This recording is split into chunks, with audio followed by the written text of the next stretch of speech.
स्वागत है आपका खरा सौदा में। आपके साथ में हूं अभिषेक सत्यवर्तम और मुंबई स्टूडियो से मेरे साथ हैं मेरी सहयोगी आशीष।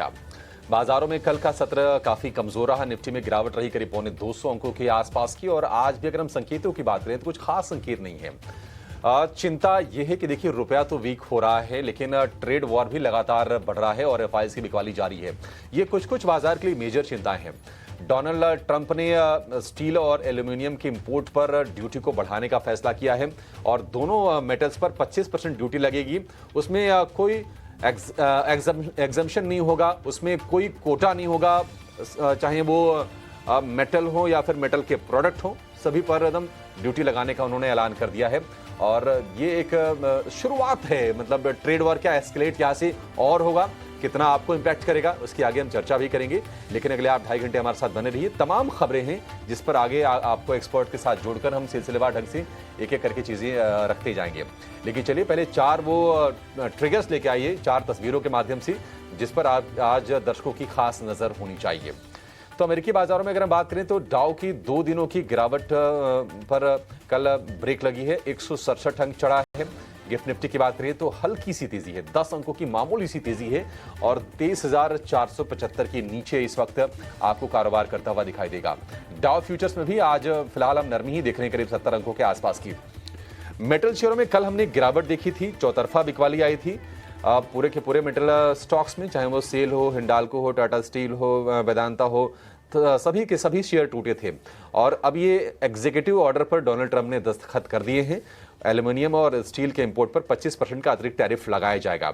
हालांकि भारत से बहुत ज्यादा वहां पर इंपोर्ट नहीं होता, लेकिन चिंता की बात यह है कि अगर चीन से अगर डंपिंग भारत में अगर हुई तो यहां पर मेटल के प्राइसेस ऑलरेडी सॉफ्ट हैं, उन पर थोड़ा सा प्रेशर और आएगा। इसके चलते कल हमने गिरावट शेयरों में देखी है।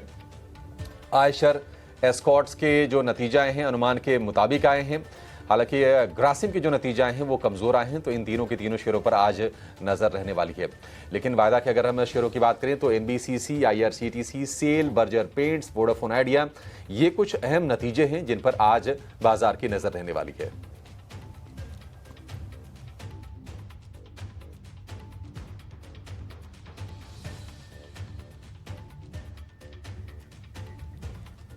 तो ये 4 बड़े ट्रिगर्स जहां पर आपको अपनी नज़र रखनी चाहिए। लेकिन आज सुबह की सबसे बड़ी खबर, जहां पर कल ऑलरेडी अनाउंसमेंट आ चुका था, यूएस में जो इंपोर्ट्स होते हैं स्टील और एल्यूमिनियम पर, उस पर 25% इंपोर्ट ड्यूटी लगाई जाएगी। कल ऑफिशियल अनाउंसमेंट कल रात को आया, जहां पर डोनाल्ड ट्रंप ने ऑफिशियली ऑर्डर पर साइन कर दी है। तो बड़ी खबर कमोडिटी मार्केट के लिए। और इसके बाद अमेरिकी फ्यूचर्स में भी अच्छी खासी तेजी अभिषेक दिखी और अमेरिकी बाजार भी हरे निशान में बंद होते हुए नजर आए। बिल्कुल, देखिए जो एल्यूमिनियम वाले जो स्टॉक्स थे, मेटल वाले जो स्टॉक्स थे अमेरिका में, कल वहां पर बहुत बड़ी तेजी आई है। एक कंपनी का नाम आपको बताता हूं, वैसे बहुत कोई हमने सुना नहीं इस कंपनी के बारे में, लेकिन क्लेवलैंड क्लिफ एक कंपनी है और ये स्टील कंपनी है अमेरिका की। इसके शेयर में कल 18% का उछाल रहा। ये उछाल क्यों आया? देखिए डोनाल्ड ट्रंप डे 1 से अपने संबोधन में कहते रहे हैं कि नहीं वो अमेरिका फर्स्ट की बात करेंगे, वो संरक्षणवादी नीतियां अपनाएंगे अपनी इंडस्ट्रीज के लिए। तो वहां के लोग तो ये चीजें पसंद करते हैं और निश्चित तौर पर हमने कल ये देखा भी कि जब ये ड्यूटी लगाने का ऐलान किया था उसके बाद इन शेयरों में खरीदारी आई है। एक चिंता जरूर है कि अगर आप टैरिफ लगाते हैं, बाकी देश भी टैरिफ लगाएंगे, तो आपके यहाँ अगर सस्ते इंपोर्ट नहीं हो रहे हैं तो फिर महंगाई को भी कहीं ना कहीं हवा मिलती है। ये कंज्यूमर के लिहाज से एक देखने वाली चीज होगी, बट इंडस्ट्री के लिहाज से, चूंकि डोनाल्ड ट्रंप मतलब पॉलिटिशियन से पहले वो बिजनेसमैन थे, रियल एस्टेट के बड़े प्लेयर थे, तो इंडस्ट्री के डायनेमिक्स को भी बहुत अच्छे से वो समझते हैं और उस लिहाज से भी उनके कदम होंगे। तो ये चीज देखने को मिली है। बाजारों की अगर हम बात करें तो अमेरिकी बाजारों में कल रिकवरी वाला सेशन रहा है। डाउ जोन्स 167 अंक चढ़ा है। नेस्डेक की बात करें 190 अंकों के आसपास की तेजी रही और नेस्डेक की तेजी के पीछे वजह ये रही कि एनवीडिया का शेयर करीब करीब 3% चढ़ा, माइक्रोन टेक के शेयर में करीब 4% के आसपास की तेजी रही है। अमेरिका में अभी इस ट्रेड वॉर के जो भी ऐलान हो रहे हैं उसके अलावा 2 अहम महंगाई के आंकड़े इस हफ्ते आने वाले हैं। कल सीपीआई महंगाई यानी कि रिटेल महंगाई दर के आंकड़े आएंगे और परसों की बात कर लें तो पीपीआई यानी कि प्रोड्यूसर्स प्राइस इंडेक्स, जिसको हम थोक महंगाई के नाम से भी जानते हैं भारत में, उसके आंकड़े वहां पर आ जाएंगे। तो ये सारी की सारी चीजें हैं। एक और इंपॉर्टेंट इवेंट ये है कि आज कांग्रेस के सामने, वहां की जो संसद है अमेरिका की, उसको कांग्रेस बोलते हैं, तो उसके सामने फेड के चेयरमैन जेरोम पावेल का संबोधन है। देखते हैं कि वो महंगाई को लेकर, ग्रोथ को लेकर, टैरिफ को लेकर और अल्टीमेटली रेट कट को लेकर क्या कुछ संकेत देते हैं, इस पर बाजार की नजर रहने वाली है। हालांकि ट्रेड वॉर जो चल रहा है, जो टैरिफ लगाए हैं स्टील और एल्युमिनियम के इंपोर्ट पर अमेरिका ने, इस पर बाजारों ने कल ही रिएक्शन दे दिया था, क्योंकि डोनाल्ड ट्रंप ने ऐलान तो कर ही दिया था, बस ऑर्डर पर साइन होना ही बाकी था। और ये जो भी उनके ऑर्डर्स हैं ये 4 मार्च से लागू भी हो जाएंगे। आज एशियाई बाजारों में कोई ऐसे खास घबराहट का माहौल है नहीं, क्योंकि हम देख रहे हैं कि चीन के बाजार में, हांगकांग के बाजार में हल्की सी नरमी है। जापान के बाजार की बात करें तो वहां पर हल्की सी तेजी पर कारोबार हो रहा था। लेकिन अदर कमोडिटीज, डॉलर रुपए इक्वेशन, वो एक देखने वाली चीज जरूर होगी, क्योंकि सोना नए शिखर पर है। ट्रेड वॉर की चिंताओं के चलते जो भाव पहुंच गया $2950 के ऊपर निकल गए भाव। और क्रूड की बात करें तो क्रूड में भी लोअर लेवल से सपोर्ट आ रहा है। देखिए, अगर चीन जो कि सबसे बड़ा इंपोर्टर है, वहां की इकोनॉमी में किसी तरह की अगर दिक्कतें आती हैं तो वो मतलब ना दुनिया भर को भी इंपैक्ट करेगी। भारत भी उसके इंपैक्ट में आएगा। ऐसा नहीं कि अगर चीन के लिए कोई चीज बुरी हो रही है तो भारत के लिए बहुत ज्यादा अच्छी हो जाएगी। तो ये एक देखने वाली चीज जरूर होगी। क्रूड $76 के आसपास का भाव है। डॉलर इंडेक्स में भी तेजी हो रही है, अब रिकवर करके 108.5 के आसपास का है डॉलर इंडेक्स। और अगर हम बॉन्ड यील्ड की बात करें तो अमेरिका में जो 10 साल की बॉन्ड यील्ड है वो रेंज में जरूर है, लेकिन फिर से हम 4.5 के ऊपर की रीडिंग देख रहे हैं। 4.5% ऊपर बॉन्ड यील्ड पहुंच गई है। गिफ्ट निफ्टी एक छोटे से रेंज में फिलहाल हम देख रहे हैं। अभी 9-10 अंक ऊपर था, 15-16 अंक ऊपर, तो ज्यादा वहां से क्यों लेने के लिए है नहीं। नतीजों का सीजन जो है ऑलमोस्ट वो ओवर हो गया है। आज फिर से देखना होगा कि क्या स्टील कंपनीज, मेटल कंपनीज में जो कल की गिरावट आई थी वो क्या एस्केलेट होती है। हम कोशिश ये भी करेंगे कि देश के कुछ मेटल कंपनीज से भी बातचीत करें, क्योंकि इंडस्ट्री की तरफ से ये रिएक्शंस आने लगे हैं कि अगर चीन से सस्ते मेटल का इंपोर्ट अगर होता है, अगर यहाँ पर डंपिंग अगर बढ़ती है, तो देसी जो कंपनीज हैं उनके लिए थोड़ी मुश्किलें हो सकती हैं। तो हम बातचीत करके सिचुएशन को समझने की आगे कोशिश भी करेंगे। लेकिन एक चिंता जो बाजार के लिए है वो है फाइज की बिकवाली। रोज हम चर्चा करते हैं, बीच में 800 करोड़ रुपए एक दिन बाइंग आई थी, लेकिन फिर से स्थिति वही हो गई। कल भी करीब 2500 करोड़ रुपए के आसपास की सेलिंग आई है। तो चलिए इन तमाम चीजों पर चर्चा की शुरुआत करते हैं। डिम्पी हमारे साथ स्टूडियो में जुड़ गए हैं। Dimpy, good morning. एफआई से शुरुआत कर लेते हैं। फिर से 2500 करोड़ रुपए के आसपास की ये सेलिंग है, कितना तवज्जो देंगे आप इसको? देखिए, एफआईएस को रोज़ तो देखना चाहिए, बट रोज़ ऐसा कुछ भी उसके अंदर नहीं दिख रहा जो आपके काम का हो। अब आप देखिए, मैं आपको होल्डिंग से शुरू कर देता हूँ, ज़्यादा समय नहीं लूँगा। 14% की होल्डिंग है इसके अंदर। ये 18% तक पहुँच गई थी, एकाएक 10, 10 के बाद 16, 16 के बाद 2, 18, फिर एक बार 20% तक भी आ गई। लेकिन उसके बाद घटते घटते घटते अब वापस 14% पे हम पहुँच गए हैं। डेट मीन्स कहने का मतलब है कि एफआईएस का रुख में किसी तरह का कोई बदलाव नहीं हुआ, ना तो पॉलिसी से हुआ, ना ही आपका बजट से हुआ। एक smart pull back, technically bounce आना था, मार्केट के अंदर बाउंस आया with the help of an event, with the help of an VIX थोड़ा बड़ा इवेंट सामने खड़ा था, तो उसमें थोड़ा बहुत शॉर्ट कवरिंग मार्केट्स के अंदर आई, बट वो शॉर्ट कवरिंग फिजल आउट हो गई। मैंने कई बार आपके सामने बात रखी है, शॉर्ट कवरिंग शॉर्ट लिव्ड होती है, वो कुछ समय के लिए आती है लेकिन बाद में गुम हो जाती है। एफआईएस की holding, I repeat my self, 14% है, ये घटी है, 16 से 14 हुई है। डीआईएस की होल्डिंग में किसी तरह का कोई बदलाव नहीं है, 54% पे एज इट इज़ खड़े हैं। रिटेल की होल्डिंग में भी किसी तरह का कोई बदलाव नहीं है, वो 72% के आसपास खड़े हैं। आप अब मेरे को कम से कम 1 महीने से बात को सुन रहे होंगे, बार बार मैं बात कहता हूँ कि रिटेल जब तक माल छोड़ेगा नहीं, एफआईएस का माल सिस्टम में बहुत अच्छे से आएगा नहीं, तब तक ये चर्निंग बहुत बड़े लेवल पे नहीं होगी। और आप देख रहे हैं तब से यही प्रॉब्लम है, एफआईएस का जो माल है वो आ रहा है और वापस गुम हो रहा है ना। और आ भी क्या रहा है, 2-4-5% बढ़ना थोड़ी होता है कुछ भी। लेकिन अगर आप देखें ना, रिटेल की पोजीशंस काफ़ी चॉक्ड है, मैं बोलूँगा फंसी हुई है। कुछ तो रिटेल अपना मन बना के बैठा है पुरानी हिस्ट्री के हिसाब से कि नहीं भाई, माल लेके बैठो, एक ना एक दिन तो बाजार ऊपर आ ही जाएगा, हम जैसे जैसे मैनेज कर लेंगे। दूसरा, उसकी पोजीशंस थोड़ी फंस सी गई है, आप ऐसा समझ लो। कईयों की एसआईपीस चलती हैं, कल भी मेरे पास एक जना है, उनकी एसआईपीस चल रही थी, तो उन्होंने मेरे से कहा कि मेरी वैल्यू काफ़ी डाउन हुई है, बट स्टिल वो 17% का गेन कमा रहे थे, है ना। ऑल दो उनके पास 35% का गेन था, उनका गेन 50% हुआ, but still they are gaining, वो अभी भी पैसा कमा रहे हैं, है ना, एसआईपी। तो लोगों के पास समझ में आई है कि पिछले 2-3 साल में जो पैसा बना है वो सिस्टम में अगर आप रोके रखते हो तो अंत आपको तेज़ी मिलती है, और छोटी मोटा पुल बैक से ये प्रूव भी होता है। तो ये दूसरा पॉइंट है जो सिस्टम में रिटेल्स को जाने भी नहीं दे रहा। तीसरा इंपॉर्टेंट पॉइंट है कि थोड़ा बहुत मैं बोलूँगा कि पुल बैक आने से एक उम्मीद सी बन जा रही है मार्केट के अंदर। कहने का मेरे मतलब सिर्फ तात्पर्य ये है कि एफआईज की होल्डिंग बड़े पैमाने पर अभी भी एब्सेंट है, और ना ही बजट ना ही पॉलिसी उनको ल्योर कर रहने पे यहाँ पे हुई कि भाई आप आ जाओ इंडिया में और बड़े पैसा लेके आओ। अच्छा, एक और बात, जहाँ पर ये बैठे हैं और जहाँ से इनको आना है वो कौन सी कंट्री है? वो तो यूएस है, वो और अदर कंट्रीज़ हैं। क्या अदर कंट्रीज़ हमारे मुकाबले वहाँ पर क्या चेंजेस नहीं हो रहे? वहाँ पर भी चेंजेस हो रहे हैं। तो ज़रूरी नहीं है कि हॉट मनी सिर्फ आपके ही कंट्री को चेज़ कर रहा होता है, उसके पास तो 10 या 15 कंट्रीज़ होती हैं चेज़ करने के लिए, और टिपिकली वो वहीं पे मूव भी करता है। तो कहने का मतलब, जब तक ये आपाधापी, आप रोज़ डोनाल्ड ट्रंप की तस्वीर लगा के ग्राफिक्स बताते हो, आज ये हुआ, आज वो हुआ, उसने ये एग्जीक्यूटिव साइन किया, कल उसने वो एग्जीक्यूटिव साइन किया।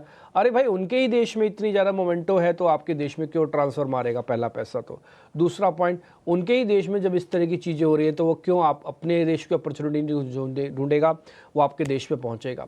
तो इसलिए मेरे को थोड़ा सा लगता है कि जब तक यूएस से खबरें आना थोड़ा कम नहीं होंगी, क्या डोनाल्ड ट्रंप के राज में कम हो जाएंगी? देखो, राज में तो कम नहीं होंगी, बट हाँ, एक लेवल होता है कि आप 1-1.5 महीना बहुत एग्रेसिव रहते हैं, फिर शायद थोड़े ठंडे पड़ेंगे। जब धीरे धीरे वहाँ पे थोड़ा ठंडापन होगा या वहाँ पे हल्की हल्की प्रॉफिट बुकिंग आएगी, तब इंडिया में मूव होना थोड़ा चांसेस लगता है। ये मैं अपने एक्सपीरियंस के बेसिस पे बोल रहा हूँ, ऐसा कोई किताब में नहीं लिखा, ऐसा कोई रूल्स एंड रेगुलेशंस नहीं है, ऐसा किसी जगह पे किसी इंस्टीट्यूट में पढ़ाया नहीं जाता। ठीक है, ये मैं अपने बैक टेस्टेड वाले फॉर्मूले से या मैं अपने एक्सपीरियंस से बोल रहा हूँ, जो मैंने कई सालों का किया है यहाँ पे। खासकर एफआईज और डीएस की होल्डिंग कैसे मूव होती है सिस्टम में, उसको देखते हुए बता रहा हूँ मैं। तो मेरे को थोड़ा लगता है कि थोड़ा समय देना पड़ेगा। जब तक यूएस से सुपर एग्रेसिव है तब तक आप सुपर डिप्रेसिव रहोगे। जैसे जैसे वो उसका एग्रेशन कम होगा, आपका एग्रेशन इधर से बढ़ेगा। ये पानी की तरह ऊपर से नीचे फ्लोट करेगा। लेट्स सी, देखते हैं। थोड़ा स्टांस वही अपना रखो, नो एग्रेशन नो डिप्रेशन का। फिलहाल तो रेंज में रहने का मार्केट है। आगे चल के मैं आपको निफ्टी के और बैंक निफ्टी के लेवल्स बता देता हूँ, लेकिन एफआईज की होल्डिंग में मेरे को कुछ खास इंटरेस्ट दिखा नहीं, और ना ही मेरा कुछ ज़्यादा इंटरेस्ट है भी इसमें अभी। बिल्कुल, तो ये एफआईआई और डीआईआई के आंकड़ों को लेकर, लेकिन इसके अलावा निफ्टी और बैंक निफ्टी की बात करें तो याद रखें कल एक कमज़ोर सेशन था, कमज़ोर शुरुआत हफ्ते की दिखी। वही निफ्टी की बात करें तो कमज़ोरी के साथ बंद होते हुए नजर आए। 180 अंकों की कमज़ोरी के साथ 23,400 के नीचे निफ्टी कल बंद हुआ, और आज पॉजिटिव ओपनिंग, हल्की सी बढ़त के संकेत, 21 अंकों की तेज़ी गिफ्ट निफ्टी दिखा रहा है। किस तरह की स्ट्रैटेजी निफ्टी पर बनानी चाहिए डिम्पी आज? देखिए, निफ्टी का मैं चार्ट के ज़रिए आपको वो मोटा मोटी चीज़ें बता भी रहा था और दिखा भी रहा था। तो उसके अंदर आपने एक चीज़ क्लियरली देखी होगी या साफ तरीके से देखी भी होगी कि भी उसके अंदर कोई मेजर चेंजेस नहीं हो रहे हैं। अभी भी मार्केट जैसा का तैसा ही है, जस का तस है, और इसके अंदर किसी तरह का कोई खास बड़ा मोमेंटो तो अभी तक मेरे को मार्केट्स के अंदर दिखा नहीं। तो फिलहाल मैं उसको इसको हटा दीजिए 1 मिनट के लिए। चार्ट आज थोड़ा अच्छे से ड्रॉ नहीं हो पा रहा है, इसलिए इसको कोई दिखाने का मतलब नहीं। हटा दीजिए 1 मिनट के लिए इसको आप।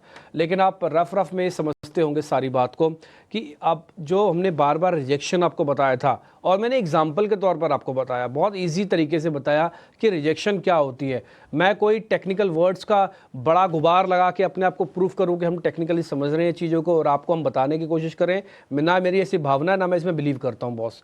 तो सिंपल से कहानी स्टोरी टेलर की तरह आता हूँ, डाटा को लेके आता हूँ, स्टोरी टेलर की तरह आपके सामने आके खड़ा हो जाता हूँ और बता देता हूँ ये सारी चीज़ें हैं। हमने आपके सामने ये बात रखी थी कि आप दोस्त का दरवाज़ा बार बार खटखटा रहे हैं, वो आपका दरवाज़ा खोल रहा है लेकिन आपको अंदर नहीं बुला रहा, यानी कि ब्रेकआउट नहीं कर रहा। आपको बार बार एंटरटेन करता है बट ब्रेकआउट नहीं करता।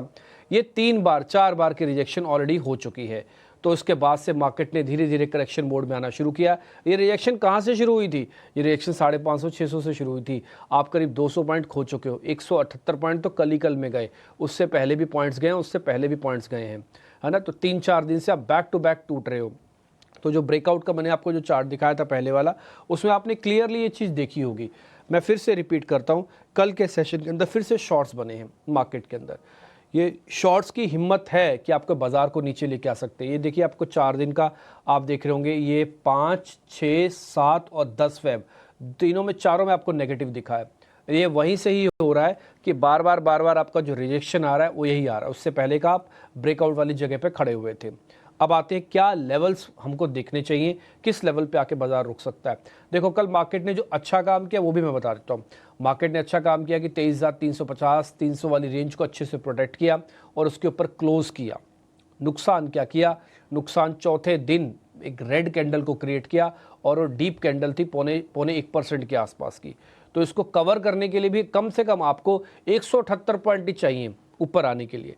और अगर आज आप मेरे से पूछें गिफ्ट निफ्टी से आपको जो 16 पॉइंट संकेत है या यूएस ठीक बंद हुआ है उससे क्या कुछ भारत में कनेक्शन जोड़ा जाए? नो कनेक्शन, नहीं, कोई कनेक्शन जोड़ने की ज़रूरत नहीं है, क्योंकि ये गिफ्ट निफ्टी 16-17 पॉइंट का कोई मतलब ही नहीं है आपको। और ये खुल जाएगा, सिंबॉलिकली खुलेगा, बाद में आप अपने रिदम में आ जाओगे, 5 मिनट भी नहीं लगेंगे आपको अपने डिप्रेशन मोड में आने के लिए। तो थोड़ा सा अभी कुछ मत करो, अभी मेरे हिसाब से नो एग्रेशन नो डिप्रेशन वाला मार्केट है। आप रोज़ रोज़ मार्केट को भी ना देखो, ये भी मैं आपको बोलूँगा। बोले नहीं सर हम तो आपकी तरह रोज़ ही बैठते हैं, टीवी स्क्रीन पे बैठते हैं और टर्मिनल पे बैठते हैं, हम कैसे छोड़ सकते हैं? जब आप रोज़ देखते हो तो हम कैसे ना देखें? रोज़ देखो, ट्रेड रोज़ मत करो फिर। बोले नहीं सर स्क्रीन देखते हैं तो ट्रेड तो हमारा हाथ अपने आप ही चल पड़ता है, इस हाथ को बांध दो, फिर अपने बैंक अकाउंट को 2 मिनट के लिए रोकवा लो, फिर कुछ तो ऐसा करो कि जिससे अपने आपका मन आपके ऊपर हावी ना हो पाए। मैं एक ट्रेडिंग कम्युनिटी से निकल के आया हूँ और मैंने खुद अपने हाथ से ट्रेडिंग की हुई है। मैं एक डीलिंग रूम में HNI क्लाइंट्स के सौदे भी पंच करता रहा। मैंने इन्हीं हाथों से 1-1 हज़ार निफ्टियाँ और 1-1 हज़ार बैंक निफ्टियाँ मैंने ट्रेड की हैं। तो ये मैं आपको बता सकता हूँ कि उस समय का मनोभाव क्या होती है, दृष्टि क्या होती है, या जिस समय सौदे चल रहे होते हैं सिस्टम में क्या आप फील कर रहे होते हैं। इसलिए मैं आपको बहुत अच्छे से कनेक्ट कर पा रहा हूँ। आप एक चीज़ का ध्यान रखना, नो एग्रेशन नो डिप्रेशन के मोड में रहो, थोड़ा अपने आप को कंट्रोल करके रखो। ये अपॉर्चुनिटी एकोमुलेशन के स्टांस के लिए तो ठीक है, लेकिन सीधा बाय करने के लिए नहीं है। ठीक कहाँ पे होगा मैं लेवल्स भी क्लियर कर देता हूँ। 23,800 जिस दिन पार करोगे, आप भले मेरे को सुनना बंद कर देना, तब आपको दिखेगा अपने आप ही बाजार ठीक होगा, तब ये बाइंग ऑन डिप्स का मार्केट हो जाएगा। सर 23,800 में ऐसा क्या छुपा हुआ है? कोई राज है क्या? कोई मंत्र फूका हुआ है क्या लेवल पे? यस, मंत्र फूका हुआ है, ऐसे समझ लो आप कि वो मंत्र फूका हुआ लेवल है वो। वहाँ के बाद आपके शॉर्ट्स के पास इतनी हिम्मत नहीं है कि मार्केट में प्रेशर करवा पाएंगे, उनकी कवरिंग आना तय है और कवरिंग अच्छी से भी आ सकती है और one of the biggest short covering भी आ सकती है। ये मैं वर्ड इस्तेमाल कर रहा हूँ, हो सकता है छोटे मुंह बड़ी बात है, लेकिन one of the biggest short covering भी आ सकती है जो आपने कभी जीवन में भी नहीं देखी होगी कि अच्छा बाजार ऐसे भी चल सकता है क्या, इतनी तेज भी चल सकता है क्या, ऐसा भी हो सकता है। लेकिन उसके लिए पहले भूमिका बांधनी होगी, उसके लिए पहले प्लेटफॉर्म खड़े करने होंगे, तभी आप रॉकेट लॉन्चर से रॉकेट को लॉन्च कर पाएंगे। पहले रॉकेट लॉन्चर तो ले आओ, तो वो है नहीं, एब्सेंट है वो। ठीक, तो आपको सपोर्ट मैंने फिर से क्लियर कर देता हूँ, 23,000 का, 23,300 का 2 सपोर्ट एरिया है। रेजिस्टेंस पहला, क्योंकि कल आप 550 छोड़ के आए हो, तो 450-500 से आपका रेजिस्टेंस शुरू हो जाएगा, फिर 650 तक का रेजिस्टेंस एरिया है, 650 तक आप रेजिस्टेंस बैंड में फंस जाओगे। ये शुरू होगा 450 पौने 500 से और 650 पे आके रुकेगा। सेम सपोर्ट एरिया है, शुरू होगा ये 23,000 पे और ऊपर थोड़ा सा 23,300 भी बनता है। तो ये निफ्टी का मैंने मोटा मोटी व्यू पॉइंट बता दिया। ऑप्शंस वालों को बस एक छोटा सा काम करना है, मौका देख के चौका मारना है। एग्जांपल, 11 बजे समझ में आ रहा है डाटा कि 12 बजे तक पैसे बन जाएंगे, 11 बजे आओ, 12 बजे चले जाओ। बोले सर हम तो 11 बजे से लेकर 3 बजे तक बैठे, पैसे नहीं बनेंगे, नहीं बनेंगे, क्योंकि रिवर्सल नहीं आएगा। पैसा तभी मोटा बनता है ऑप्शंस में जब रिवर्सल या तेज मूव आएगा। तेज मूव तो आएगा ही नहीं ना मार्केट के अंदर। कल भी आप देखो 400 पॉइंट बैंक निफ्टी गया, 200 पॉइंट रिकवर करके ला दिया।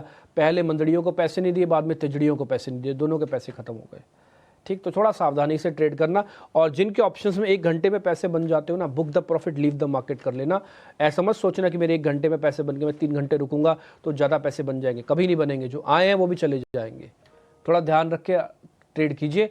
लेवल्स, कन्विक्शन, डाटा, काम करने का तरीका, चार्ट, सब कुछ मैंने आपको दिखा दिया। जो मेरे पास था मैं सब कुछ आपको दे चुका हूँ। तो राय आपके लिए डिम्पी ने दे दी है। निफ्टी बैंक पर आते हैं। डिम्पी, लगातार आरबीआई हम देख रहे हैं कि लिक्विडिटी इन्फ्यूज करने को लेकर कुछ बड़े मेजर्स ले रहा है, और आज की अगर हम बात करें तो 2 लाख करोड़ रुपए का variable repo rate auction VRR auction होना है।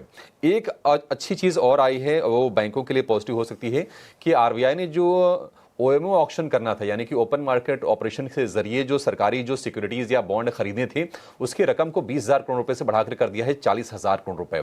तो लिक्विडिटी के फ्रंट पर आरबीआई मेजर्स ले रहा है, लेकिन कल हमने देखा कि 50,000 का एक अहम लेवल भी ब्रीच किया नीचे के साइड पर निफ्टी बैंक ने। आज के लिए स्ट्रेटजी आप क्या देख रहे हैं? देखिए, कल लेवल्स के हिसाब से तो निफ्टी के बराबर ही टूटा। अगर आप दोनों के लेवल्स चेक करोगे तो दोनों के लेवल्स करीब करीब 177 पॉइंट्स है। लेकिन अगर आप पॉइंट्स में कन्विक्शन चेक करोगे तो बैंक निफ्टी कल ज़्यादा डैमेज किया है। कल बैंक निफ्टी ने 50,000 के नीचे बंद किया है। काफ़ी समय से 50,000 के लेवल्स को अपने बचा रहा था, बट फाइनली उसने भी 50,000 के लेवल को छोड़ दिया।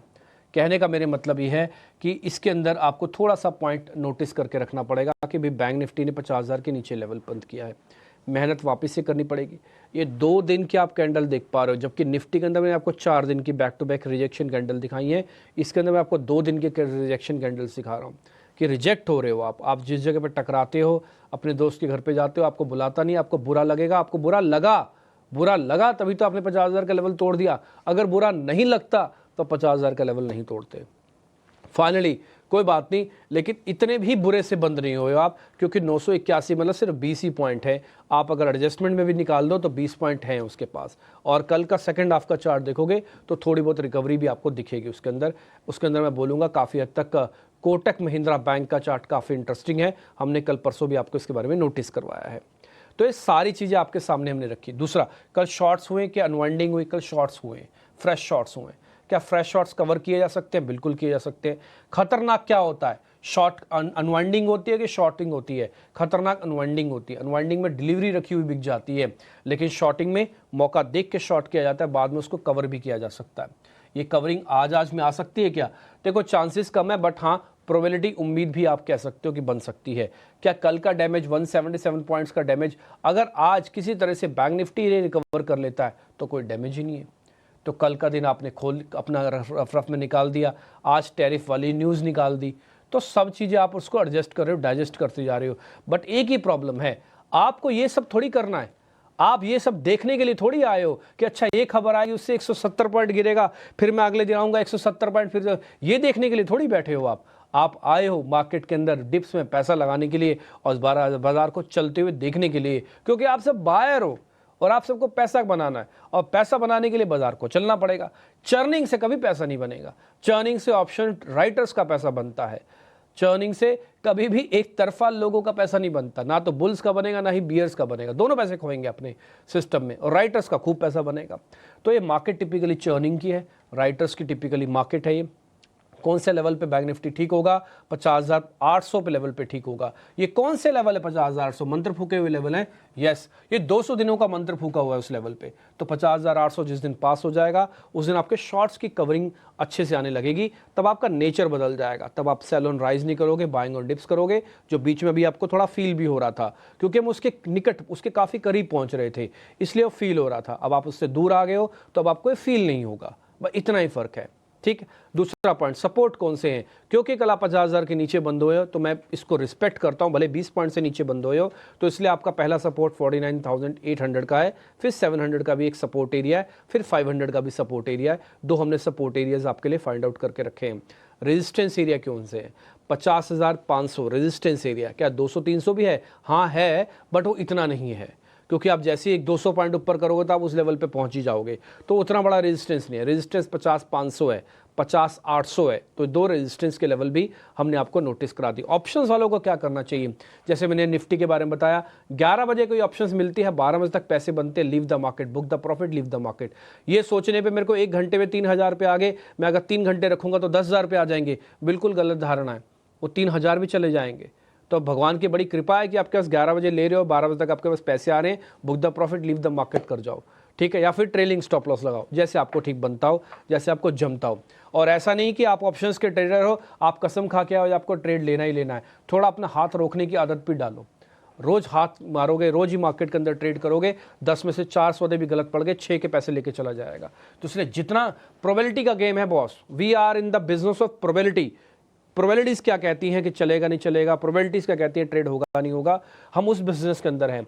तो जिसकी जितनी एक्यूरेसी है वो उतना बड़ा पैसा बनाएगा, जिसकी कम एक्यूरेसी है वो उतना कम पैसा बनाएगा, भले कितना ही ज्ञानी क्यों ना हो, कितनी ही किताबें क्यों ना पढ़ के आए हो।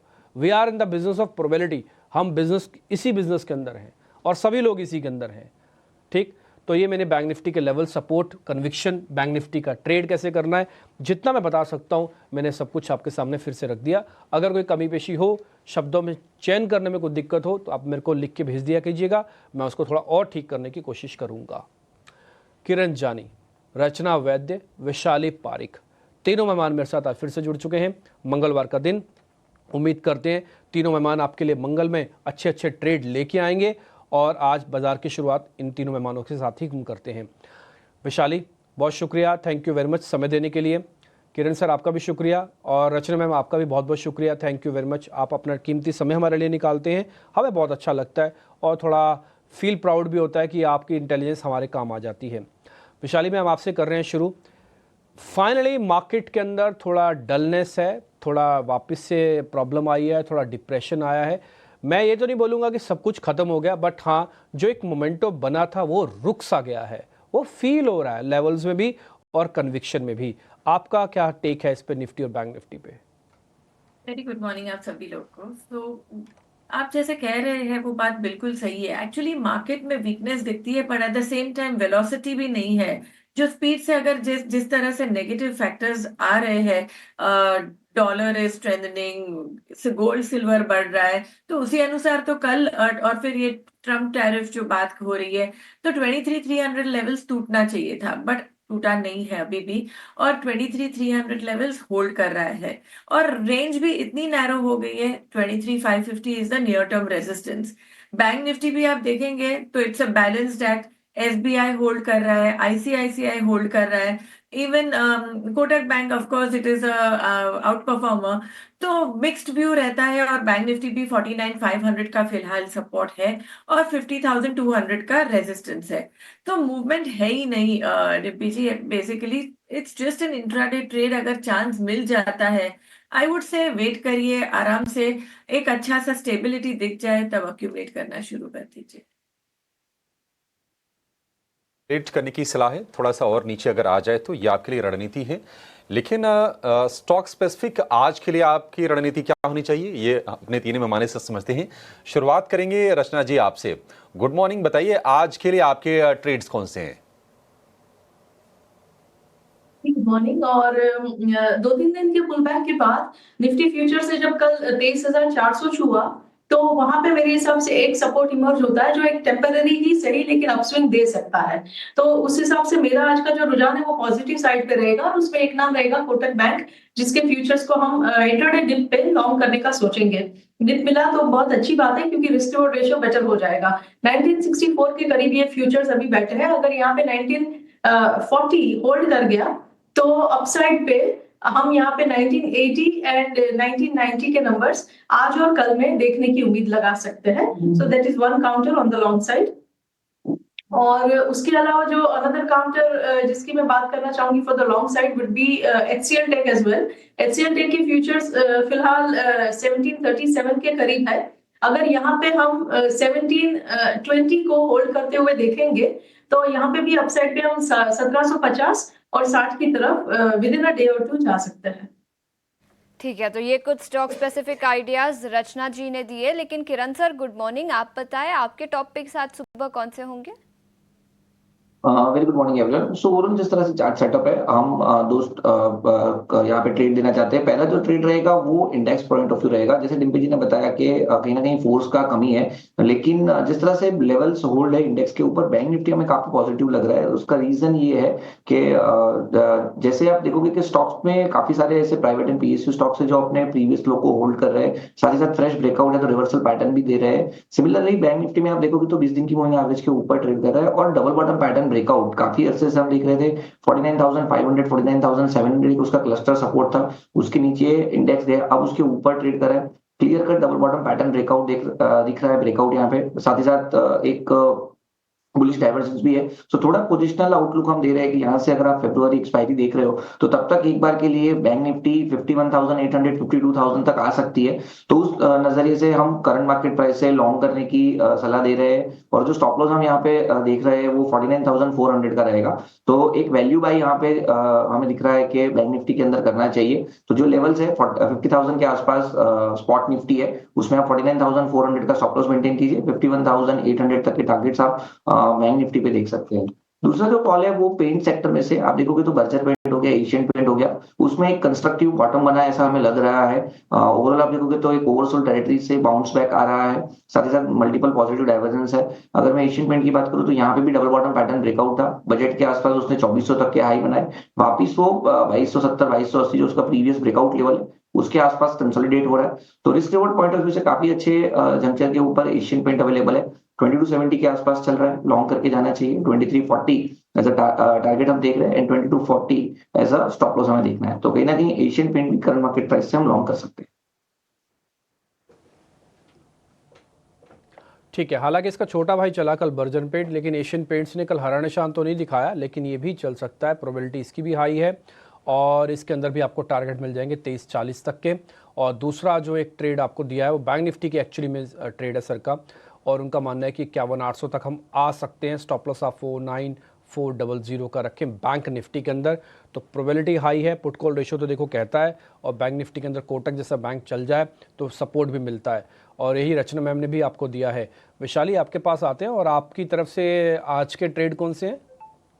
डेफिनेटली ऑन बाय साइड काफी लिमिटेड जो है, तो कॉल्स काफी रिपीट होंगे, तो मैंने भी कोटक बैंक ही चूज किया है। 1985 2000 का ट्रेडिंग टारगेट रहेगा और 1940 का स्टॉप लॉस। और दूसरा मैं कैश कैटेगरी में से चूज करूंगी ट्रांसफॉर्मर एंड रेक्टिफायर। देखिए तो स्टॉक काफी करेक्ट हो चुका है 1300 लेवल से, और अभी इट्स ऑसिलेटिंग एट 900 लेवल्स। सो 850 के स्टॉप लॉस के साथ मैं ट्रांसफॉर्मर एंड रेक्टिफायर रेकमेंड करूंगी फॉर अ टारगेट ऑफ 1000। ये पोजिशनल ट्रेड रहेगा। ठीक है, एक कैश का भी आपका ट्रेड हो गया, ट्रांसफार्मर एंड रेक्टिफायर्स। कल की बढ़िया क्लोजिंग है इंट्राडे चार्ट से आप देख पा रहे हो, और इसके अंदर हमने मंथली चार्ट भी डाला है। आप देखोगे तो करीब 20% टूटा, बट इसके अंदर करीब 16-17% के आसपास का गेन भी आया है। और इसके अलावा कोटक महिंद्रा बैंक तो हम आपको लगातार नोटिस करवा रहे हैं कि ये one of the finest bank है 2025 का। एक तो इसका कंसोलिडेशन ब्रेकआउट है, दूसरा प्राइस एक्शन काफ़ी जस्टिफाइड है, और तीसरा थोड़ा प्रोटोकॉल की वजह से नहीं बता पा रहा हूँ, बट हाँ वो एक अच्छी कॉर्पोरेट न्यूज़ है इसके साथ में कनेक्टेड है, जो इसको पुश कर रही है। देखते ही देखते 1960 तक का तो हो चुका है, 2000 तक का टारगेट है। ये विशाली मैम का भी ट्रेड है, ये रचना मैम का भी ट्रेड है, और एक दो दिन पहले किरण जानी भी इसके बारे में जिक्र कर रहे थे आपको। तो सभी ट्रेड फटाफट से स्क्रीन पे घुमा दो, नोटिस हो गए होंगे। और अब एक इम्पॉर्टेंट खबर की तरफ बढ़ते हैं। ये खबर सुबह ट्रेड वॉर को लेकर आई, और मेरे सहयोगी अभिषेक इसके बारे में चर्चा भी कर रहे थे। आइए उन्हीं से करते हैं शुरुआत, और हमारे साथ एक मेटल एनालिस्ट भी जुड़ रहे हैं, उनसे वो करेंगे बातचीत। जरा समझते हैं पूरी खबर और साथ ही एनालिस्ट क्या बात कर रहे हैं। तो बिल्कुल, तो डोनाल्ड ट्रंप ने जैसा कि धमकी देने में और एग्जीक्यूटिव ऑर्डर में दस्तखत करने में उन्होंने देर नहीं लगाई। स्टील और एल्यूमिनियम के इंपोर्ट पर उन्होंने 25% ड्यूटी, और सभी देशों के लिए उसमें कोई रियायत किसी को नहीं है, वो लगाने का ऐलान किया है। तो इसका भारतीय मेटल कंपनीज को लेकर क्या आपकी रणनीति होनी चाहिए? क्योंकि हमने देखा कि कल स्टील वाले या फिर एल्यूमिनियम वाले तमाम शेयरों में कल के सत्र में गिरावट आई है। कितना असर पड़ेगा इसको जरा समझते हैं। हमारे साथ जुड़ गए हैं आनंद राठी के मेटल एनालिस्ट हैं पार्थिव झोसा। पार्थिव, बहुत शुक्रिया आपका सुबह सुबह आज समय देने के लिए और हमारे साथ जुड़ने के लिए। देखिए, स्टील इंडस्ट्री की तरफ से ऑलरेडी बयान आने शुरू हो गए हैं कि अगर चीन पर जो ड्यूटी लगाया है अमेरिका ने, तो वहाँ अमेरिका को जो एक्सपोर्ट कर रहे थे वो उसमें करीब 85% की कमी आ जाएगी, और भारत में डंपिंग उसके चलते बढ़ जाएगी। आप पार्थिव कितना इंपैक्ट देख रहे हैं? क्योंकि ऑलरेडी हम यहाँ पर सिचुएशन प्राइसिंग के फ्रंट पर कमजोर है, डंपिंग अगर और बढ़ती है तो कंपनीज के लिए और दिक्कतें बढ़ जाएंगी फिर तो।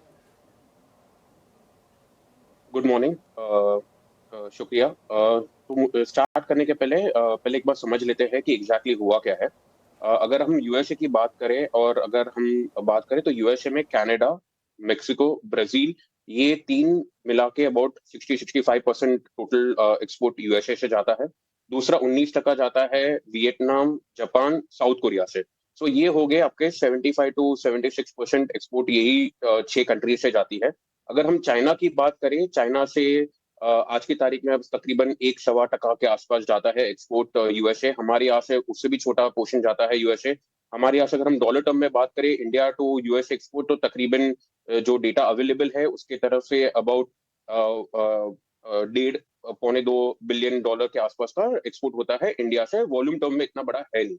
अब ये हो रहा है कि चाइना और इंडिया से जो भी एक्सपोर्ट जा रही है, ये सब वैल्यू एडेड प्रोडक्ट में ज्यादा जा रहे हैं देन योर कार्बन, जो बेसिक प्रोडक्ट है उससे ज्यादा ये वैल्यू एडेड प्रोडक्ट के एक्सपोर्ट हो रहे हैं यूएसए। अब हम डंपिंग की बात करें तो डंपिंग में इंडिया के अंदर चाइना से ज्यादा इम्पैक्ट आ सकता है इनडायरेक्टली वियतनाम, जापान और साउथ कोरिया से। अगर हम इंडिया की बात करें पिछले कैलेंडर ईयर की, तो वियतनाम ने ओवरटेक कर लिया है चाइना को। सबसे बड़ा एक्सपोर्टर है इंडिया का, चाइना दूसरे नंबर पे है। तो इनडायरेक्टली आ सकता है। आपने सही बताया कि यहाँ पे प्राइसेस काफी कम है। यहाँ से बढ़ने के ज्यादा चांसेस है, बिकॉज हमारे हिसाब से यहाँ पे एक बॉटम बन गया है। अभी ये क्यों बॉटम बन गया, बिकॉज आज की तारीख में अगर हम इम्पोर्ट पैरिटी की अगर बात करें, डोमेस्टिक प्राइसेस, चाइना प्राइसेस और एफटीए कंट्रीज की, तो हम चाइना से तकरीबन अगर आप पोर्ट हैंडलिंग चार्जेस और सब मिला ले तो हम नेट नेट एक साथ में इक्वल है, जो हम एक्स मिल प्राइसेस बोलते हैं तकरीबन एक प्रोडक्ट का। वहां पर क्या हो रहा है कि एफटीए कंट्रीज में थोड़ा और हमारा 6-6.5% महंगा है अभी भी। तो जब तक ये गैप 5% के नीचे आ जाएगा उसके बाद हम डोमेस्टिक में और बेटर देख सकते हैं। कंजम्पशन अपने कंट्री में बहुत ही ज्यादा हो रहा है, मंथ ऑन मंथ बढ़ ही रहा है।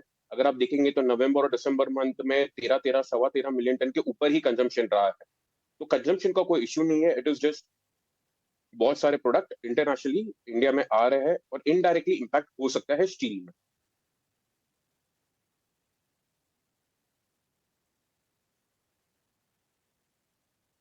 बताइए, जो इंडियन कंपनीज हैं वो वेल प्लेस्ड हैं इस तरह के झटके को झेलने के लिए? हमारे हिसाब से सर, ये अगर आप देखेंगे एक दिन 2 दिन पहले जेएसडब्ल्यू के भी वॉल्यूम्स आए थे, उन्होंने ईयर ऑन ईयर बेटर ही किया हुआ है। तो हमारे हिसाब से कंजम्पशन में कोई प्रॉब्लम नहीं है, सब कंपनी आर एडिक्वेटली बोलते हैं प्राइस्ड इन है। सब लोग ने बिकॉज ये कब का चल रहा है, जब से ट्रम्प इलेक्शन जीता है तब से चल ही रहा है कि कुछ ना कुछ टैरिफ आने ही वाला है। सब लोग अवेयर थे क्या आने वाला है कुछ, तो यहाँ से आई थिंक बहुत ज्यादा नीचे नहीं है as far as metal sector, ferrous sector is concerned.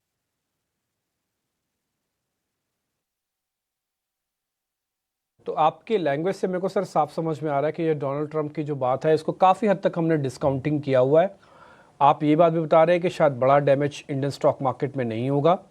आप ये बात भी बता रहे हैं कि ये फैसला आज का सिर्फ एग्जीक्यूटिव ऑर्डर के सिग्नेचर का है, लेकिन इसकी बात बहुत पहले से चल रही थी। तो ये सारी चीज़ें काफ़ी हद तक डिस्काउंटेड लग रही हैं मार्केट में। आपकी बॉडी लैंग्वेज और आपकी बात सुन के तो मेरे को ये समझ में अच्छे से आ रहा है। पार्थिव, बहुत शुक्रिया, थैंक यू वेरी मच। अच्छा लगा आपसे बातचीत करके। जल्दी कोई अपडेट लेना होगा आपसे तो हम वापस आपको रिंग करेंगे। थैंक यू वेरी मच, आज आपने हमको समय दिया इसके लिए बहुत बहुत शुक्रिया, थैंक यू वेरी मच। तो मेरे साथ बने हुए हैं, साथ ही मेरे दोस्त सहयोगी और जुड़ गए हैं, जिन्हें नागर और साथ ही शरद दुबे। शरद दुबे तो आपको खबरों वाले शेयर्स वगैरह बता देंगे और साथ ही जिन्हें आपको बताएंगे ब्रोकिंग हाउसेस की रिपोर्ट। हम सब एक साथ सुन लेते हैं, फिर इस पर चर्चा को आगे बाद में बढ़ाते हैं। शरद, गुड मॉर्निंग। पहले आपसे करते हैं शुरुआत, खबरों वाले शेयर्स बताइए प्लीज़। Good morning Dimpy. खबरों वाले शेयर्स पे जो है ऑफ कोर्स नज़र डालेंगे। यहाँ पे जो है सबसे पहले सिंजीन पे जो है नज़र रखते हैं। यहाँ पे देखें तो जॉनथन हंट ने रेजिग्नेशन दे दी है। 9 साल से जो थे ये लगातार एमडी सीईओ बने थे। अब जो ग्रुप के सीईओ हैं उनका नाम है पीटर बेंस, वो अब जो है सीईओ डेजिग्नेट बनने वाले हैं। नेट उतना इम्पैक्ट स्टॉक में नहीं होगा।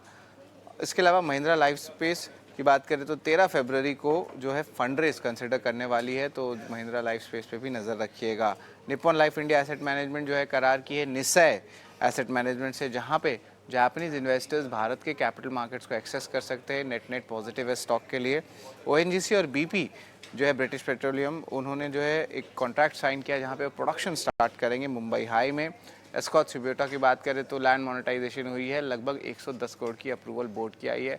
हाल ही में कांसाई नेरोलैक भी जो था मुंबई के इंपॉर्टेंट सेंट्रल रीजन में जो है उन्होंने लैंड मोनेटाइजेशन किया था। लुपिन की बात करें तो यूएसएफडीए की अप्रूवल आई है कोल्ड एलर्जी ट्रीटमेंट ड्रग के लिए, माइल्ड पॉजिटिव है स्टॉक के लिए। और आरवीएनएल के लिए थोड़ा बड़ा न्यूज़ फ्लो है, इनको 355 करोड़ का ऑर्डर जो है रेलवे से आया है और कवच सेगमेंट, उस सेगमेंट से इनको ऑर्डर देखने मिला है। तो ये जो है पॉजिटिव न्यूज़ फ्लो जो है कुछ हमें देखने मिल रही है। बट ऑफ कोर्स अर्निंग्स पे जो है हमारी पूरी फोकस लगी हुई है। और यहाँ पे देखें तो आयशा मोटर सबसे पहले मैं लेता हूँ, largely inline set of numbers आया है। इनके बहुत एडजस्टमेंट हुए हैं एबिडा के आंकड़े को लेके, वो भी मार्जिन बेसिस पे लीजिए या एबिडा बेसिस पे लीजिए, लार्जली इनलाइन आया है। और इनका स्ट्रैटेजी जो है एक बुलिश नज़रिया बन रहा है, खासकर कि एक्सपोर्ट को लेके जहाँ पे हाई मार्जिन प्रोडक्ट आ रही है और वॉल्यूम से फोकस हो रही है डोमेस्टिक बिजनेस पे।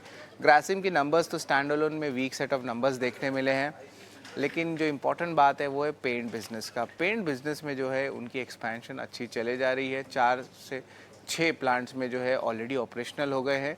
तो एक नेगेटिव रीड थ्रू आपको पेंट स्टॉक्स में आज देखने मिल सकता है। अपोलो हॉस्पिटल्स की बात करें तो largely inline set of numbers आया है, खासकर कि जो अपनी पोर्टफोलियो बना रहे हैं उनके हेल्थ केयर प्लेटफॉर्म को लेके उसका एक बुलिश नज़रिया बाजार का बन रहा है। एस्कॉट स्किबोटा के largely inline set of numbers आए हैं और जो मैनेजमेंट कमेंट्री आ रही है खासकर कि जो 4th क्वार्टर वो जो है अच्छी है। नाल्को की स्ट्रॉन्ग सेट ऑफ नंबर्स आए हैं और सारे नंबर्स आप देखें स्क्रीन पे तो एल्यूमिना प्राइसिंग जो है बढ़ोतरी हुई है, तो उसके कारण जो है हर जगह रियलाइजेशन पे इम्प्रूवमेंट आई है। जीएसएफसी की बात करें तो यहाँ कमज़ोर नतीजे आए हैं।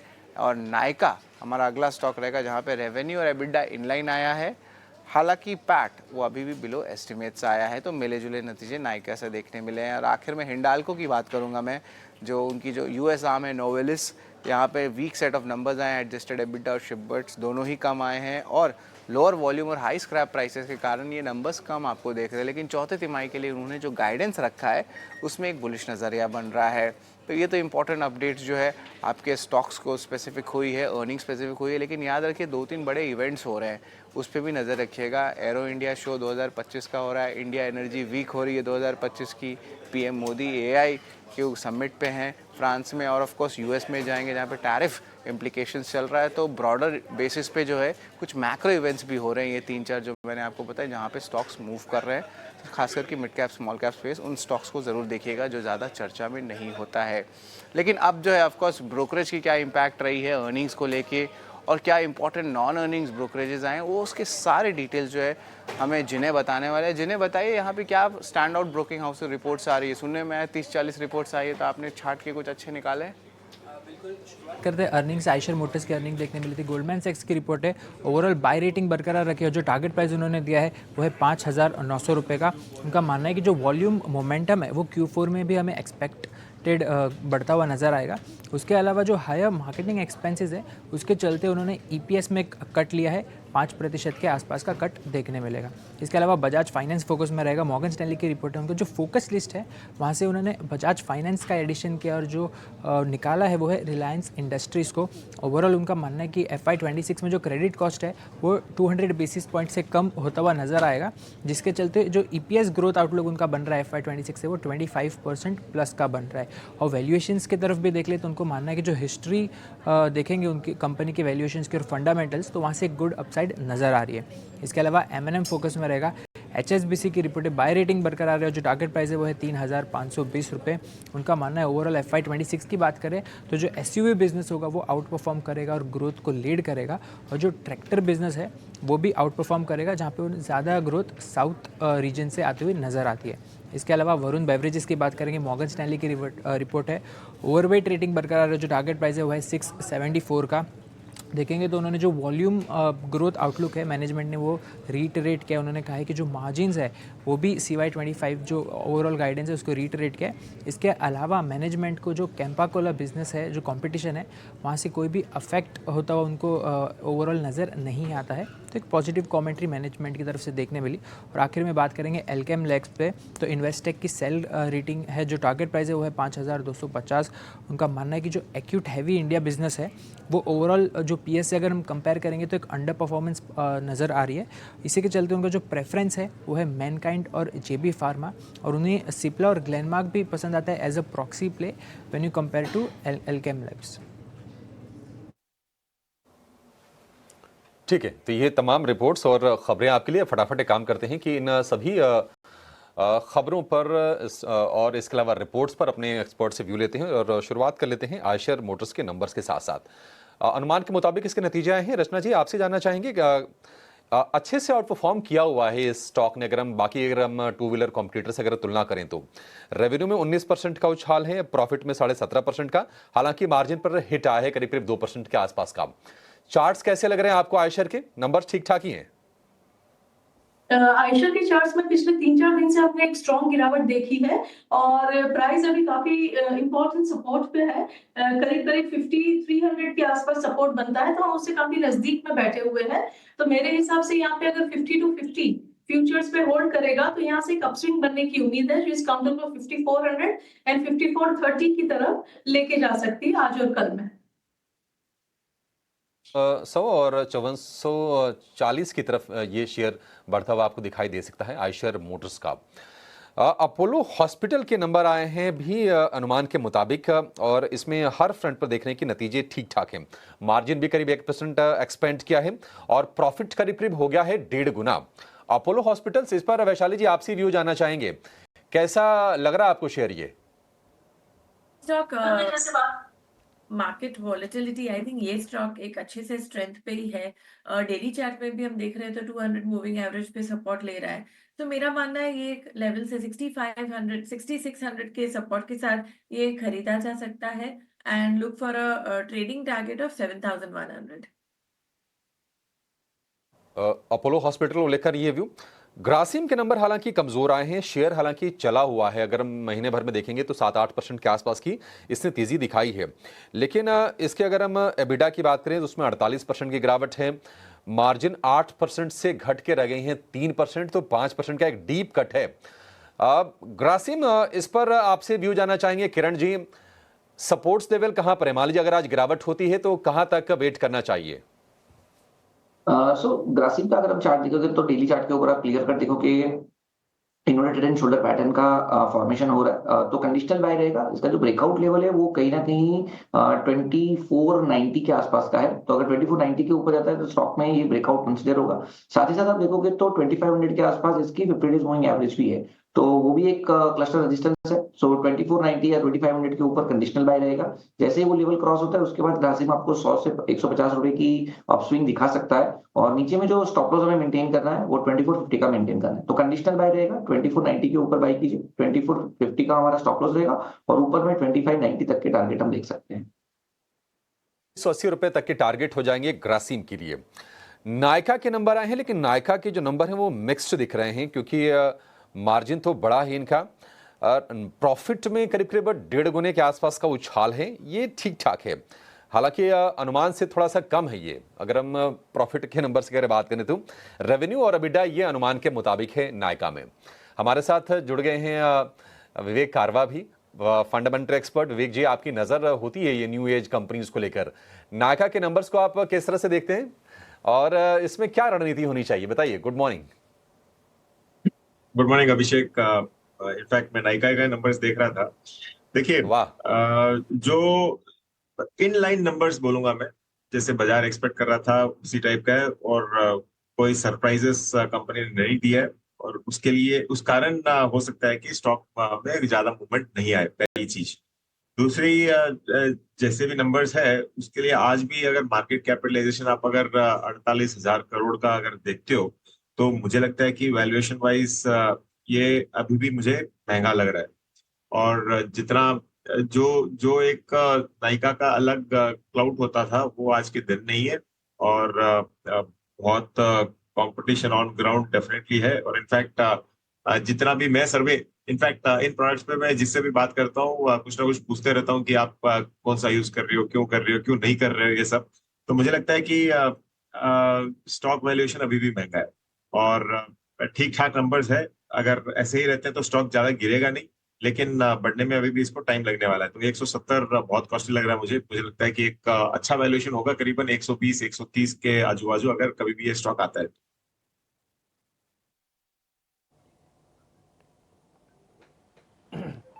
ठीक है सर, पॉइंट टेकन है। अब मैं कुछ और शेयर पता कर लेता हूँ। मार्केट को यहाँ से निकालने के लिए HDFC और रिलायंस की बहुत इंपॉर्टेंस रहेगी। एक बार रचना मैम, आप इन दोनों शेयर्स को चेक करोगे, रिलायंस और HDFC? जी, जहाँ तक रिलायंस और HDFC का सवाल है, तो मेरे हिसाब से, जैसे मैंने कहा कि ओवरऑल मार्केट के लिए I am little bit positive for the next 2 days, तो उस हिसाब से HDFC बैंक डेफिनेटली पार्टिसिपेट करना चाहिए मार्केट के अपस्विंग में, जिसकी हम उम्मीद कर रहे हैं। और जब तक ये 1700 के ऊपर बना रहेगा, तब तक यहाँ पे 1740 एंड 60 की तरफ जाने के चांसेस बने रहेंगे, slowly and steadily, not एकदम V-shaped recovery, but slowly and steadily. And Reliance की जहां तक बात है, 1260 के करीब बैठा हुआ ये जब 1270 के आसपास पहुंचेगा तो इसमें मोमेंटम में इंक्रीमेंट आएगा, और उसके बाद वो 1280-90 की तरफ जा सकता है। 1260 और 70 के बीच में रिलायंस में एक रेजिस्टेंस है जो उसको एक बार ही निकाल के दिखाना पड़ेगा, विच इज इम्पोर्टेंट। ओके, ठीक है, डन। कल कुछ कंजम्पशन वाले शेयर्स भी एक्टिव हुए थे, टाटा कंज्यूमर्स, ITC, HUL, है ना, इस तरह के शेयर्स काफ़ी थोड़े एक्टिव हो रहे थे एकदम से। टाटा कंज्यूमर्स की कल क्लोजिंग ठीक हुई है, 0.5% के आसपास की है। वैशाली मैम, एक बार ज़रा टाटा कंज्यूमर्स चेक करोगे आप? टाटा कंज्यूमर का ट्रेंड अभी भी इंटैक्ट है, बट जैसे कि मार्केट थोड़ी करेक्टिव हुई तो ये सपोर्ट ले सकता है 1000 levels. So on near-term basis 1000 का support है, otherwise prominent support is at 980. So जो positional लेना चाहता है वो 980 के support के पास खरीद सकता है, और near-term resistance भी आएगा 1080. वो क्रॉस करता है तो further renewed strength दिख सकती है. So फिलहाल मैं रेंज कहूंगी 980 का support और 1080 का resistance. ठीक है, डन। कुछ एक और शेयर भी हैं कल मार्केट्स के अंदर जो कल एक्टिव थे। कमिंस एक और ऐसा शेयर है जिसकी गिरावट अब रुक गई है, अब वो पार्टिसिपेट करता है तेज़ी में। गिरते हुए मार्केट्स में भी हरे निशान में दिखे तो समझ लीजिएगा शेयर की कोर स्ट्रेंथ तो है ही। किरण सर, एक बार जरा आप चेक करो कमिंस इंडिया तो। सो कमिंस इंडिया की अगर हम बात करें डेली चार्ट के ऊपर जिस तरह से फॉर्मेशंस है, कहीं ना कहीं जो फॉलिंग चैनल जी उस पे ब्रेकआउट हमें देखने को मिल रहा है। स्टॉक अपने 20 मूविंग एवरेज के ऊपर भी सपोर्ट ले रहा है, साथ ही साथ 3 बार पॉजिटिव डाइवर्जेंस भी देखने को मिल रहा है। तो कहीं ना कहीं एक इनिशियल साइंस डेफिनेटली हम कह सकते हैं कि कमिंस इंडिया में रिवर्सल के साइन दिख रहे हैं। तो एज ऑफ नाउ जिनके पास है या तो कोई बॉटम पिचिंग इसमें करना चाहता है तो डेफिनेटली इसमें कर सकते हैं। जो स्टॉप लॉस हमें मेंटेन करना है वो 2800 का मेंटेन करना है। अगर 2800 का लेवल ब्रेक नहीं होता है तो देयर आर चांसेस के ऊपर में वापस से हम 3000 से 3100 तक की एक रिलीफ रैली देख सकते हैं। तो एज ऑफ नाउ 2800 के साथ आप होल्ड कर सकते हो और नए स्टॉक्स भी बाय कर सकते हो। ठीक है, एक शेयर है टाटा ग्रुप की कंपनी में से है, लेकिन अब लगातार वो टूट रहा है। अच्छे शेयरों में काउंट किया जाता है बट वो लगातार टूट रहा है। उसका इंट्राडे 7 डेज का चार्ट भी दिखाना। उस शेयर का नाम है ट्रेंट। एक बार जरा पता कर लेते हैं कि शेयर के साथ और क्या प्रॉब्लम है, ऐसा क्यों हो रहा है कि शेयर बार बार वीक हो रहा है। ट्रेंट, TRENT, ट्रेंट, वो फायर करो आप। ठीक है, कल भी 4.5% डेज लो पे जाके बंद हुआ है। विवेक सर, आपने स्टडी की है क्या इस शेयर को, या आपके पोर्टफोलियो में हो या आप लेना चाहते हो? कुछ है स्टडी सर आपकी ट्रेंड को लेकर? ये देखिए एक मंथ में करीब 21% टूटा है। डिम्पी जी, देखिए ये जो टेक्सटाइल टॉयज रिलेटेड है, आप इसका और कोई कारण नहीं है। इसका कारण है सिर्फ और सिर्फ वैल्यूएशन। आज भी अगर इसका वैल्यूएशन आप अगर देखो तो करीबन मुझे एग्जैक्टली तो याद नहीं होगा, लेकिन ये करीबन 120 या 130 के बीच में आजू बाजू होगा वैल्यूएशन जो फॉरवर्ड पी है। तो मतलब 5200 में भी इतना स्टॉक पहले तो क्यों रनअप दिया? जितना रनअप दिया उतना अर्निंग्स नहीं आया, पहली चीज। और अगर आप इसका अगर मतलब बुक वैल्यू टू, अगर प्राइस टू बुक वैल्यू भी अगर देखो तो करीबन ये 40 टाइम्स चल रहा है। तो लॉजिकल है इतना महंगा शेयर इस बाजार में, जब आपको कई स्टॉक्स इतने सस्ते मिलने लग गए तो ट्रेंड जैसे स्टॉक में आप क्यों घुसोगे? कंपनी अच्छी है, सब कुछ ठीक है, लेकिन अगर आपको सोना डायमंड के रेट्स में मिलेगा तो कभी ना कभी प्राइस करेक्शन आना ही है। तो बहुत ही कॉस्टली है फिलहाल भी। मुझे लगता है कि ये एटलीस्ट 30-40% टूटे तो फिर मैं देखना इसको चालू करूँ। ठीक है सर, पॉइंट टेकन है। ठीक है सर, पॉइंट टेकन है। आप ये कह रहे हैं कि सिर्फ और सिर्फ इसकी प्रॉब्लम शुरू हो रही है, वो इसकी वैल्यूएशन से शुरू हो रही है, आप इसको अवॉइड कैटेगरी में डाल रहे हैं। आप ये कह रहे हैं कि इसके अंदर अभी कोई जल्दबाजी ना की जाए, अभी भी ये शेयर थोड़ा महंगा है। क्या टाटा ग्रुप की एक और कंपनी भी महंगी है? इन्वेस्टर से एक बार चूक हो चुकी है, लेकिन वापस 1000 वाला शेयर 650-600 की रेंज में मिल रहा है। उस शेयर का नाम है टाटा मोटर्स। एक बार जरा वैशाली मैम से पता कर लेते हैं। वैशाली मैम, एक बार जरा आपकी रिकमेंडेशन। टाटा मोटर्स 700 के नीचे मिल रहा है, 1000 वाला शेयर। आई थिंक डाउनसाइड अभी भी बाकी है। टेक्निकली हम देखें तो ये 680 to 660 तक और भी जा सकता है। आई थिंक वो लेवल को ध्यान में रखना चाहिए, बिकॉज अदरवाइज वो लेवल भी टूटता है तो 600 की तरफ भी जा सकता है। तो ट्रेंड अभी भी डाउन है। ठीक है, ट्रेंड अभी भी इसके अंदर डाउन आपको दिख रहा है। एक और शेयर है डिलीवरी। इसका भी जरा आप इंट्राडे चार्ट वगैरह सब कुछ दिखाना। रचना मैम, आप जरा इस शेयर को चेक करना। डिलीवरी DELHIVERI, ये वाला शेयर है। इसका 4-5 दिन से टूटा है। वैसे ही चार्ट दिखाओ जैसे भी आप दिखा भी रहे थे पहले, वो फॉल हो रहा था। रचना मैम, जरा देख के बताओ, इसका कहीं कोई ठहराव है, रुकेगा ये शेयर अब? देखिए, इसका ट्रेंड तो स्ट्रांगली डाउन है, तो अगर ये रुकेगा भी तो वो रुकावट टेम्पररी होगी और फाइनली वो दोबारा से नीचे जाने की कोशिश करेगा। तब तक जब तक ये 320 के नीचे है तब तक यहाँ पे नेगेटिविटी बनी रहेगी और टर्न नहीं आएगा। रिलीफ रैली जरूर आ सकती है, और अगर आज और कल में मार्केट पॉजिटिव रही तो शायद यहीं पे रिलीफ रैली आ जाए। 290 अगर होल्ड कर जाए तो ये काउंटर एक बारी को 305 की तरफ दोबारा जाने की कोशिश करेगा, लेकिन 320 के नीचे जब तक है तब तक ओवरऑल ट्रेंड नेगेटिव है और ये काउंटर फर्दर नीचे भी जा सकता है 280 270 की तरफ। ये 50% से ज़्यादा करेक्ट हो चुका है अगर आप ऐसे इसको देखना चाहें तो। ये करीब अक्टूबर 2022 में है ना, तो ये इस समय इसकी वैल्यू करीब 600 रुपये के आसपास हुआ करती थी। आज इसकी कीमत 300 रुपये से भी कम है ये शेयर की डिलीवरी की। थोड़ा ध्यान से ट्रेड कीजिए।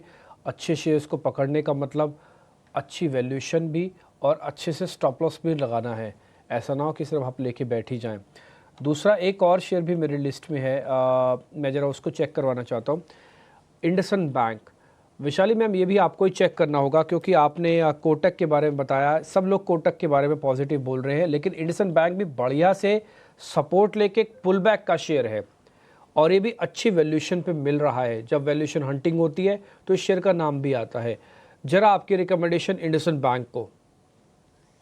एक्चुअली इंडसइंड बैंक में स्ट्रेंथ जरूर दिख रही है। सो नियर टर्म रेजिस्टेंस जो है वो है 1100 पे।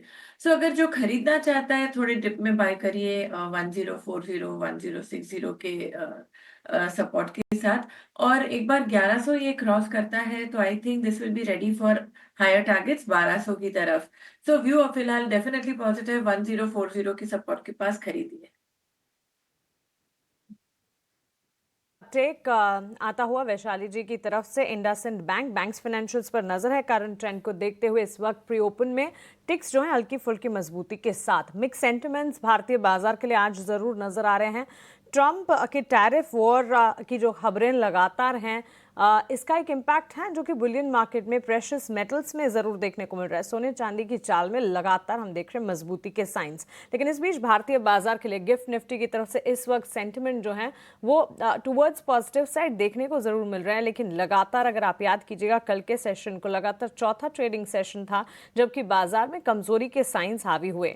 आज कई सारे नंबर्स हैं जैसे बर्जर पेंट्स, ल्यूपिन, IRCTC, वायदा बाजार की कंपनियां जो अपने नतीजे पेश करने जा रही है और positive as well as negative set of numbers जो कि कल बाजार बंद होने के बाद आए, उस पर बाजार रिएक्ट करता हुआ आज मार्केट ओपनिंग के साथ दिखेगा। रुपए की शुरुआत हो चुकी है और 13 पैसे की मजबूती के साथ 13 पैसे अपमूव के साथ रुपया खुलता हुआ। लगातार दिन प्रतिदिन रुपए में कमजोरी देखने को मिली है, लेकिन आज शुरुआत जो है मजबूती के साथ 13 पैसे की रुपए में 87 रुपये और 48 पैसे के मुकाबले 87 रुपये और 35 पैसे पर रुपया आज खुलता हुआ दिखा है। सो ये है सेटअप जो कि इस वक्त बाजार खुलने से ठीक पहले बाजार के लिए नजर आ रहा है। लेकिन इस बीच खबरों वाले शेयर्स कौन से हैं बाजार खुलने से पहले ये जानना आपके लिए बेहद जरूरी है। नवरत्न शेयर्स की सूची में हमने 9 शेयर्स छांटे हैं और आपके लिए लेकर आए हैं शरद। शरद गुड मॉर्निंग, बताइए। Good morning Mansi. सबसे पहले जो आयशर मोटर्स पे नजर रखेंगे, inline set of Q3 numbers देखने मिले हैं। हालांकि जो वॉल्यूम मोमेंटम है उस पर एक बुलिश नजरिया चौथे तिमाही के लिए देखने मिल रहा है, तो स्टॉक पे जो है नज़र रखिएगा। But largely inline set of numbers था, एडजस्टमेंट्स भी थे। अपोलो हॉस्पिटल्स की बात करें तो यहाँ पे इनलाइन सेट ऑफ नंबर्स हैं। कंपनी की ग्रोथ जो है स्पेशलिटी सेगमेंट पे जो है देखने मिली है और आगे जाते हुए जो है नज़रिया थोड़ी सी माइल्ड ग्रोथ आउटलुक की तरफ से है, तो हल्की सी बेनिफिट स्टॉक में देखने मिल सकती है। नाल्को के लेकिन स्ट्रॉन्ग सेट ऑफ नंबर्स आए हैं। एल्यूमिना प्राइसेस के कारण जो है मार्जिन्स में भी अच्छी इंप्रूवमेंट आई है, तो overall strong set of numbers देखने मिले हैं। हिंडाल्को जो है थोड़ी नेगेटिव इम्पैक्ट आ सकता है। यहाँ पे नोवेलिस की अर्निंग्स जो है वीक सेट ऑफ नंबर्स देखने मिले हैं और ओवरऑल हालांकि फोर्थ क्वार्टर की गाइडेंस जो है वो जो है अच्छी रही है, तो टाइप से मिक्स सेट ऑफ जो है इम्पैक्ट स्टॉक में देखने मिल सकता है। सिंजीन इंटरनेशनल जॉनथन हंट ने रेजिग्नेशन दिया है MD CEO के पद पे। उनके जगह पीटर बेंस आएंगे जो ऑलरेडी ग्रुप CEO हैं बाइकॉन के। ग्रासिम की बात करें तो तीसरे तिमाही में जो है अगर नतीजे तो वीक थे, लेकिन पेंट्स बिजनेस यहाँ पे जो है इनका कमेंट्री स्ट्रॉन्ग आया है। 4 से लेकर 6 प्लांट तक जो है ऑपरेशनल हो गए, 90% टोटल कैपेक्स भी हो चुका है, तो बड़े पेंट कंपनीज के लिए थोड़ी सी नेगेटिव रीड थ्रू ज़रूर है, बट ग्रासिम की overall weak set of numbers है। अब हम बात करेंगे मॉर्गन स्टैनली की रिपोर्ट पे, बजाज फाइनेंस पे। उन्होंने अपनी जो फोकस लिस्ट है उसमें बजाज फाइनेंस को ऐड कर दिया है और रिलायंस इनमें जो है उनको निकाल दिया गया है। मॉर्गन स्टैनली एक और रिपोर्ट लाई है ऑयल इंडिया पे, हमारा 8वां स्टॉक है, मेंटेन ओवरवेट रखा है, टारगेट वाइज 625 रुपये का रखा, और ये कह रहे हैं कि जेन AI में भी इनका यूसेज देखने मिल सकता है। $4 बिलियन का अपॉर्चुनिटीज़ है अर्निंग्स में, जो अगले 3 साल में जो है माफ़ करेगा 50% ग्रोथ कर सकते हैं। और आखिर में हमारा special segment big bold brokerage, इसमें मुथूट फाइनेंस पे नज़र रखिएगा। CLSA की बड़ी अपग्रेड आई है, आउट परफॉर्म कर दिया, होलसेल टारगेट प्राइस भी बढ़ा दिया 2000 से 2400 रुपये तक। और वो कह रहे हैं कि गोल्ड लोन सेगमेंट में मोमेंटम जो अच्छी देखने मिल रही है, खास करके जो अनसिक्योर्ड लोन है वहाँ पे जो गिरावट आई है। और ओवरऑल अर्निंग्स एस्टिमेट भी अगले 2 साल के लिए 1 से 4% तक जो है CLSA ने बढ़ा दिया है। तो ये अहम स्टॉक्स है जिसके आपकी नज़र होनी चाहिए। ये 9 के नौरत्न की सूची हमारे साथ शेयर करने के लिए। तो clearly Eicher Motors, Apollo hospital, ये सारे नतीजों के दम पर, नैल्को का स्टॉक भी नतीजों के दम पर रिएक्ट करता हुआ दिखेगा। और ब्रोकरेज के रिपोर्ट्स के दम पर हिंडाल्को, सिंजीन इंटरनेशनल, खबरों के दम पर सिंजीन इंटरनेशनल, ग्रासिम और साथ ही बजाज फाइनेंस, मॉर्गन स्टैनली की रिपोर्ट आई हैं। ये सारे के सारे स्टॉक्स पर नजर होनी चाहिए। और बिग बोल्ड ब्रोकरेज में गोल्ड फाइनेंसिंग काउंटर्स हैं और वहां पर मजबूती के साइंस प्री ओपन में नजर भी आ रहे हैं। और गोल्ड फाइनेंसिंग या बुलियन मार्केट, प्रेशियस मेटल्स की अगर बात करें, सोने की चाल, गोल्ड फ्रेश हाइज के साथ इस वक्त खुलता हुआ नजर आ रहा है। जैसे कि हमने आपको बताया, सेफ हेवन के तौर पर ट्रम्प टैरिफ की जो कंसर्न्स हैं उसका सीधा असर, positive impact Boolean market, precious metals, सोने चांदी की चाल पर। और MCX पर सोना इस वक्त रिकॉर्ड ऊंचाई पर 86,350 का नया स्तर छूते हुए। चलिए आगे बढ़ते हैं। हमारे साथ मैन फ्रॉम मोतीलाल ओसवाल चंदन तापड़िया भी जुड़ गए हैं, उनका स्वागत करते हैं। Chandan, very good morning to you. बताइए, आज बाजार खुलने से पहले कहां पर है आपकी नजर? Good morning, thank you very much. बहुत बहुत आभार। देखिए, बाजार में पिछले 3 दिनों से थोड़ी सी मुनाफा वसूली देखने को मिल रही है, और बट कहीं ना कहीं 23,333 एक मेजर सपोर्ट है।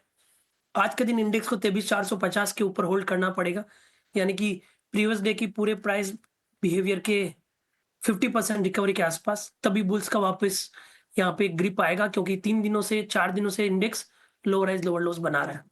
बट अच्छी बात यह है कि बैंक निफ्टी अपने आप को होल्ड कर रहा है। बैंक निफ्टी में एक बुलिश प्राइस सेटअप बना था, और कहीं ना कहीं 50,000 वापस अटेम्प्ट करता है तो वहां पे थोड़े से शॉर्ट कवरिंग के ट्रिगर भी बन सकते हैं। तो कोटक बैंक पहला ट्रेड रहेगा जहां पे हमारा एक पॉजिटिव बायस है।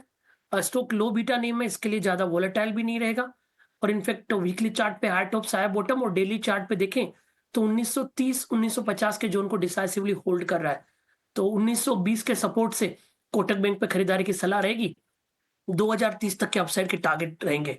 तो पहले ट्रेड के तौर पे मैं यहाँ पे कोटक बैंक पे खरीदारी की सलाह देना चाहूंगा। उसके अलावा और यदि आप ट्रेड सेटअप की बात करें तो एक नॉन एफएनओ काउंटर है रेडिंगटन, जहां पे एक पॉजिटिव प्राइस पैटर्न ब्रेकआउट देखने को मिला है। और इस बाजार में भी यदि काउंटर में स्ट्रेंथ है तो क्लियरली मोमेंटम के चांस ज्यादा है। तो रेडिंगटन एक स्टॉक रेडार पर रहेगा जहां पे 235 का सपोर्ट से खरीदारी की सलाह रहेगी, ऊपर में 256 के टारगेट के लिए। तो कोटक बैंक एफएनओ और बैंकिंग स्पेस से, और रेडिंगटन मिड कैप स्पेस से यहाँ पे 2 स्टॉक हम आपको खरीदारी की सलाह दे रहे हैं। एक larger player Kotak Mahindra bank और एक मिड कैप स्पेस से रेडिंगटन, दोनों स्टॉक्स पर खरीदारी की यहाँ पर राय। इस बीच रचना जी और वैशाली जी भी हैं हमारे साथ अभी। और वैशाली जी, गोल्ड फाइनेंसिंग काउंटर्स पर और साथ ही किरण जानी और विवेक कारवा भी हैं। किरण, गुड मॉर्निंग। आपसे गोल्ड फाइनेंसिंग काउंटर्स पर राय जानना चाहेंगे। Muthoot finance, Manappuram finance pre open में इस वक्त अच्छी मजबूती के साथ ट्रेड करते हुए। बुलियन मार्केट में सोने की शुरुआत भी अगर आप देखें रिकॉर्ड ऊंचाई पर होती हुई देखने को मिली है। CLSA की आउट परफॉर्म की रेटिंग है मुथूट फाइनेंस पर 2400 के ये टारगेट्स जा रहे हैं, और उन्होंने अपग्रेड किया है होल्ड रेटिंग से आउट परफॉर्म रेटिंग में 2000 से टारगेट 2400 के कर दिए। इनका ये कहना है कि गोल्ड लोन सेगमेंट जो है रोबस्ट ग्रोथ दिखा रहे हो, आने वाले दिनों में भी एक ग्रोथ सेंटिमेंट्स जो है पॉजिटिव नजर आ सकते हैं। 2.25% की तेजी के साथ खुलने की तैयारी है मुथूट फाइनेंस, मनप्पुरम फाइनेंस पर। किरण जी, आपका टेक?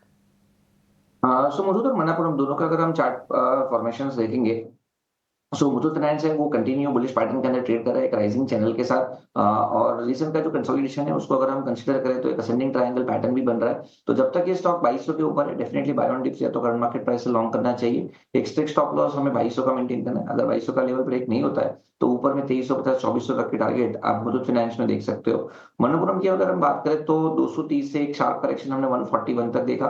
स्टॉक ने अपनी सभी इंपॉर्टेंट मूविंग एवरेज को भी ब्रेक किया था। अब स्लोली एंड ग्रेजुअली हम देख रहे हैं कि अक्टूबर महीने से वापस stock high top high bottom pattern के अंदर ट्रेड करा है। उसने अभी सभी अपनी मूविंग एवरेजेस को रिक्लेम किया है और इसी के साथ एक राउंडिंग बॉटम पैटर्न भी बन रहा है। तो ये स्टॉक भी जब तक 190 के ऊपर है डेफिनेटली लॉन्ग करना चाहिए।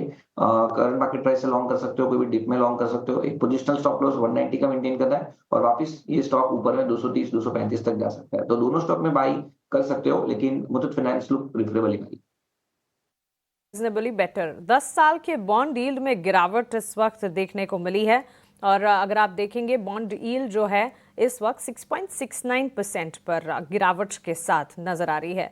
किरण जी, शुक्रिया आपका हमारे साथ जुड़ने के लिए, सवालों के जवाब देने के लिए। Thank you so much and have a nice day to you. इस बीच हमारी पैनल पर एक और एक्सपर्ट जुड़ गए हैं जेएम फाइनेंशियल सर्विसेज से, तेजस शाह। तेजस, गुड मॉर्निंग। बताएं, बाजार खुलने में बस 3 मिनट बाकी हैं, कौन से स्टॉक्स हैं आपके रेडार पर? ओपनिंग ट्रेड्स क्या देंगे आप बाजार खुलने से ठीक पहले? गुड मॉर्निंग मानसी जी और तमाम दर्शकों और पैनलिस्ट को मेरा नमस्कार। तो आज का जो मेरा पहला पिक है वो बैंकिंग स्पेस से है। बैंकिंग एज अ सेक्टर काफ़ी अच्छा सपोर्ट पे ट्रेड कर रहा है। तो कोटक बैंक मेरा टॉप पिक है। कोटक बैंक में हमने काफ़ी स्ट्रेंथ देखी है in spite of the correction in the market. Kotak bank continuously rally कर रहा है और कल के सत्र में भी ये स्टॉक ने एक अच्छी खासी रैली दिखाई और जो एक कंसोलिडेशन बैंड था उसमें से भी पार होके स्टॉक ने एक अच्छा क्लोज दिया है। तो कोटक बैंक में करंट भाव पे या डिप में खरीदारी करिए। इसमें आपको स्टॉप लॉस लगाना है 1907 का और पहला लक्ष्य रहेगा 2015 का और दूसरा लक्ष्य रहेगा 2065 का। और दूसरा जो मेरा स्टॉक है वो एफएमसीजी पैक से है। मार्केट में थोड़ी गिरावट है तो मेरे हिसाब से थोड़ा जो है एक डिफेंसिव स्टॉक्स में भी रहना मुनासिब रहेगा। तो टाटा कंज्यूमर मेरा दूसरा पिक है। ये स्टॉक में एक अच्छे खासे कंसोलिडेशन के बाद एक ब्रेकआउट दिया था ऑन 31 जनवरी और लगातार उसके बाद स्टॉक ने एक अच्छी खासी 10% अपमूव दिखाई थी। पिछले 4-5 सत्र से स्टॉक थोड़ा एक कंसोलिडेशन मोड में चल रहा है और जो इसकी शॉर्ट टर्म और लॉन्ग टर्म मूविंग एवरेजेस है उसके ऊपर भी कंटिन्यूसली सस्टेन कर रहा है। तो फ्रेश ब्रेकआउट आने के बाद मुझे लग रहा है कि इसका जो प्रीवियस स्विंग हाई है वो रिटेस्ट कर सकता है। तो टाटा कंज्यूमर का जो स्टॉक है हम करंट भाव पे या डिप में खरीदारी करने की राय दे रहे हैं। इसमें आपको स्टॉप लॉस लगाना है 985 का। इसका पहला लक्ष्य रहेगा 1070 का और दूसरा लक्ष्य रहेगा 1105 का। ठीक है, पॉइंट टेकन है सर। टाटा कंज्यूमर्स थोड़ी देर पहले हम इसके बारे में भी जिक्र कर रहे थे और कोटक तो ज़्यादातर एनालिस्ट की आज लिस्ट में है ही। ये शेयर तो आज रहेगा नोटिस। खैर, इस बीच मार्केट्स खुल रहे हैं, आप जरा उसकी तैयारी कीजिए।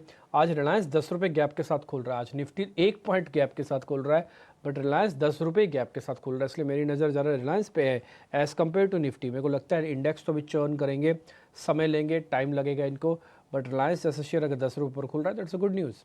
सेकंड पॉइंट, HDFC 12 रुपये की गिरावट के साथ चल रहा है। आज खुलेगा तो पहला टिक इसका 12 रुपये की गिरावट का आएगा। दूसरा पॉइंट आज देखने वाला ये है कि लेवल के हिसाब से करीब 150 पॉइंट गैप डाउन करेगा बैंक निफ्टी, आज फिर से करेगा और ये 49,800 के लेवल के आसपास है जो कि इसका इम्पोर्टेंट सपोर्ट एरिया है। गया तो फिर और गया तो फिर पुल बैक और मुश्किल हो जाएगा। इसलिए आज हमने सुबह भी जब हमारा फ़ोन चल रहा था तब भी हमने ये बात रखी कि निफ्टी और बैंक निफ्टी में अगर आज चॉइस लेनी हो ना तो 0.75 का पुट कॉल रेशियो निफ्टी का है। अटेम्प्ट पहले निफ्टी के अंदर करना, बाद में बैंक निफ्टी के अंदर करना, क्योंकि बैंक निफ्टी ने कल 50,000 के नीचे क्लोज भी किया है, आज गैप डाउन भी कर रहा है। रिकवरी करने में थोड़े एफर्ट्स लगेंगे। ये 4 दिन का रिजेक्शन दिखा चुका है, बैंक निफ्टी का 2 दिन का रिजेक्शन है, तो अभी उसको रिजेक्शन और फेस करना है, जबकि निफ्टी ऑलरेडी फेस कर चुका है। देखते हैं क्या होगा, लेकिन फिलहाल आज मार्केट के अंदर थोड़ा संभल के, और मेरे को लगता नहीं कोई एग्रेशन करने की ज़रूरत है, ना तो बाजार आपको बता रहा है ना ही आपके नेचर में होना चाहिए। शांति से बैठिए, अगर कुछ समझ में आ जाएगा तो ठीक है, नहीं तो कोई बात नहीं। L&T आज गैप के साथ खुलेगा, श्रीराम फाइनेंस पॉजिटिव गैप के साथ खुलेगा, अदानी एंटरप्राइजेज, रिलायंस और भारतीय एयरटेल, इन सब के पास आधे % से ज़्यादा के बड़े बड़े गैप्स मिल जाएंगे आपको। ठीक है जी। आइशर मोटर आज नंबर्स की बदौलत 3.5% नीचे। JSW स्टील, टाटा स्टील, इन दोनों में आज 0.25% तक की गिरावट है। जो टैरिफ वाला मामला है वो फिलहाल 0.1% तक में आकर रुक रहा है। देखते हैं आज क्या होता है। ओपनिंग बेल हुई, मार्केट्स के अंदर ट्रेड होना शुरू हो रहा है। 24 पॉइंट बैंक निफ्टी नीचे, 116 पॉइंट बैंक निफ्टी नीचे। इंडिया विक्स स्लाइटली बढ़ा हुआ है बट इसको बाद में देखना। फिलहाल तो मार्केट एक रेंज में। आज का लेसन क्या है, समझना क्या होगा। आज निफ्टी को कम से कम अपने कल के लेवल्स को भी बचाना होगा। डैमेज तो और छोड़ दो, थोड़ी रिकवरी भी करके दिखानी होगी, तभी इस मोमेंटम के अंदर कंटिन्यू रहेंगे, नहीं तो मोमेंटम डाउनवर्ड स्लोपिंग का हो जाएगा। फिर से आप कमज़ोर पे कमज़ोर होते जाएंगे और हर दिन एक मुश्किल टास्क आपके लिए होता जाएगा। निफ्टी बैंक 132 पॉइंट की गिरावट के साथ 49,852 पे है, उसको 49,800 बचाना है। ये इंपॉर्टेंट सपोर्ट एरिया में से एक है, अगर बचाता है तो वेल एंड गुड, नहीं तो फिर डैमेज और बढ़ाएगा, ध्यान रखिएगा इस बात का। 2 से 2.5% ऊपर इंडिया विक्स है। आज 10 रुपये गैप के साथ तो खुला था रिलायंस, बट अभी इसमें बढ़त सिर्फ 7 रुपये की है और HDFC बैंक के अंदर 13 रुपये का नुकसान आपको शुरुआत में ही देखने को मिल रहा है। अब आ जाते हैं टॉप गेनर्स लूजर्स पे। ऑलरेडी लिस्ट मैंने आपको बताई थी, दिखाते जाइएगा स्क्रीन पर। पहले 5-6 बड़े शेयर्स दिखा दीजिए। HDFC, रिलायंस तो मैंने आपको दिखाई दिया दोनों स्क्रीन पर। TCS, इन्फोसिस, दोनों IT का जोड़ा, और एक HUL और एक L&T कंजम्पशन और एक का कैपिटल गुड्स। इन कब की जरा स्क्रीन पर दिखा दो।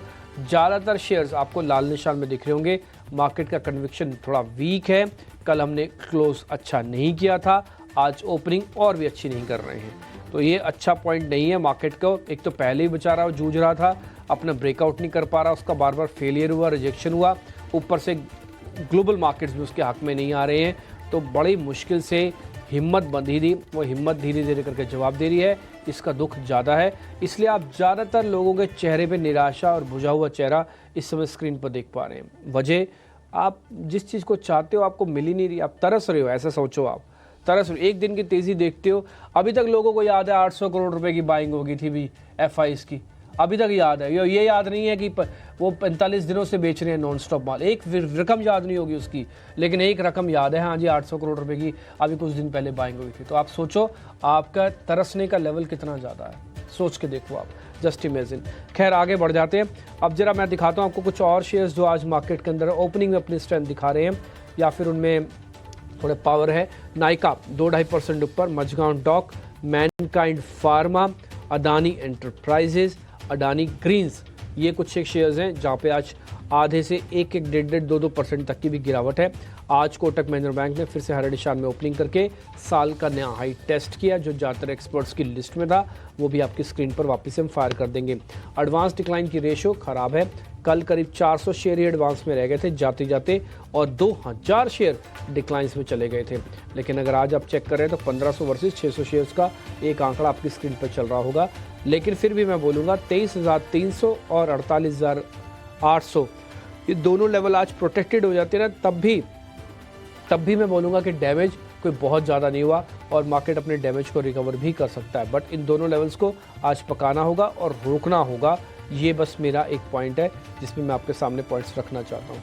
अदरवाइज़ तो मेरे को ऐसा कुछ दिख नहीं रहा। हीट मैप लेके आइए स्क्रीन पर ज़रा जल्दी से, और उसके बाद फिर हम मेहमानों से कॉल्स लेना शुरू करेंगे ताकि ओपनिंग के सौदे ना छूट जाए। हीट मैप स्क्रीन पर फटाफट से दिखाते रहो और उसके बाद फिर हम आगे बढ़ेंगे। किरण जानी और हमारे साथ विवेक कारवा जी भी हैं और तेजस शाह भी हैं, उन सब से हमारी बातचीत होगी। ये हीट मैप आपकी स्क्रीन पर आना शुरू हो रहे हैं। इसके अंदर देखेंगे सबसे पहले अडानी एंटरप्राइजेस, ग्रासिम और हिंडाल्को जैसे कुछ शेयर्स आपको स्क्रीन पे दिखेंगे। मेरे को मेटल्स में आज कुछ ज़्यादा दिखा नहीं इंटरेस्ट, इसलिए मैंने आज मेटल्स को लेकर जो हमने बात पूछी भी, एक्सपर्ट से पूछी भी, तो वो आपको अभी हिंडाल्को बकायदा ग्रीन में भी दिख रहा होगा। निफ्टी फार्मास्यूटिकल का इंडेक्स अगर आप चेक करना चाहें, मेटल्स का, तो ये देखिए आपको बहुत सारे शेयर्स आज हरे निशान में दिखेंगे। Hindalco, JSW steel, NALCO, Adani enterprises, Hindustan copper. और मैं पार्थिव की उस बात से एग्री करता हूँ कि काफ़ी हद तक डिस्काउंटेड था। सिर्फ एग्जीक्यूटिव ऑर्डर साइन करने से मेरे को लगा नहीं कि बहुत ज़्यादा इम्पैक्ट आएगा, बट हाँ ठीक है, नोटिस करना चाहिए। बीइंग एज ए पत्रकार हम आपको खबर बता दें, ये हमारा धर्म भी है और ये हमारा पॉइंट भी है जो हम आपको बता ही रहे हैं। निफ्टी का FMCG इंडेक्स रोल अच्छा प्ले करेगा क्योंकि मार्केट के अंदर अभी चर्निंग हो रही है। चर्निंग में FMCG फार्मा को ना छोड़ना, अपने आप ही पकड़ना शुरू करना, कोई बोले या ना बोले अपने आप ही आप चेक करते रहना। आपने कल देखे होंगे फिर से कुल FMCG के शेयर्स चले। आज भी थोड़ी देर पहले तेजस टाटा कंज्यूमर्स के बारे में आपको जिक्र कर रहे थे, है ना। रियल एस्टेट के अंदर थोड़ा सा भी दूरी बना लो जब तक ये चर्निंग कंप्लीट नहीं होती है। अगर लेना भी तो सेलेक्टिव होकर ट्रेड करना। आज मेरे को कोई भी शेयर ऐसा नहीं दिख रहा जो एग्रेशन से भरा हुआ हो या फिर ऐसा कुछ हो उसके अंदर कोई बड़ा कुछ हो रहा हो। मिड कैप के अंदर भी वही मेटल्स के शेयर है उल्टा बकायदा। नाल्को तो 3% ऊपर है, ये आप अपनी स्क्रीन पर इस समय नोटिस कर रहे होंगे। तो ये कुछ एक हीट मैप थे आपकी स्क्रीन पर है। जितना मेरे को बोलना मैंने पढ़ना था आपके सामने कर दिया काम। आप मेरे दोनों सहयोगी मेहमानों से कनेक्ट करके आपके सामने ट्रेड रखेंगे।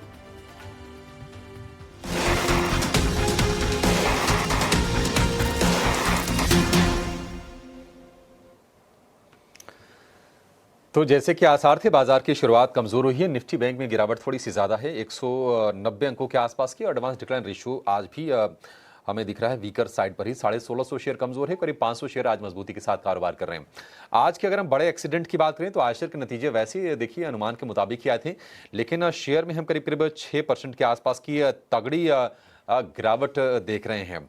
दरअसल गोल्डमैन सैक्स ने इसका टारगेट कट किया है, 6000 से घटाकर 5900 किया है। ज़्यादा तो कट नहीं है, लेकिन स्टॉक में रिएक्शन काफ़ी ज़्यादा है, तो बड़ा एक्सीडेंट ये है। और इसके अलावा अगर हम आज के बड़े एक्सीडेंट की बात करें तो दूसरा जो शेयर है वो भी ऑटो स्पेस से है, वो है एस्कॉर्ट्स का।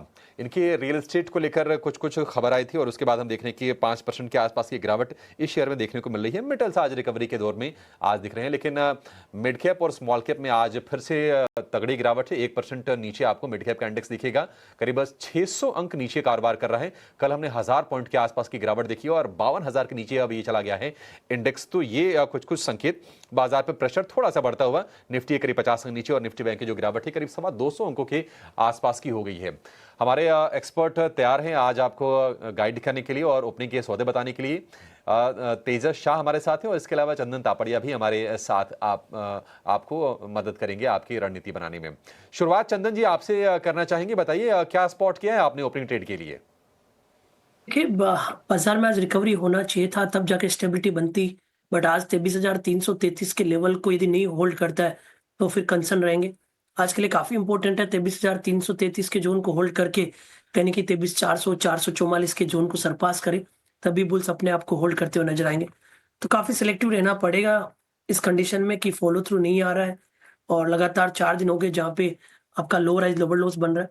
कंजम्पशन पे फोकस करेंगे क्योंकि ये जो बजट था उस पर पूरा फोकस कैपेक्स टू कंजम्पशन हो गया, तो कहीं ना कहीं उसी थीम पे ध्यान रखना पड़ेगा। और मैं इसलिए टाटा कंज्यूमर पे डिस्कस करना चाहता हूँ। शायद ये काउंटर डिस्कस हो चुका ऑलरेडी, बट इस मार्केट में काफी सिलेक्टिव नीम है आपके पास में, तो टाटा कंज्यूमर को ही शुरुआती ट्रेड में खरीदारी की सलाह होगी। 1010 का सपोर्ट है, 1070 तक के टारगेट बनने चाहिए। ठीक है, 1010 का सपोर्ट, 1070 रुपए के टारगेट होंगे टाटा कंज्यूमर के लिए। तेजस आप बताइए, क्या तेजी का सौदा आपको कोई मिला है या फिर कोई शॉर्ट की सलाह होगी आपकी तरफ से?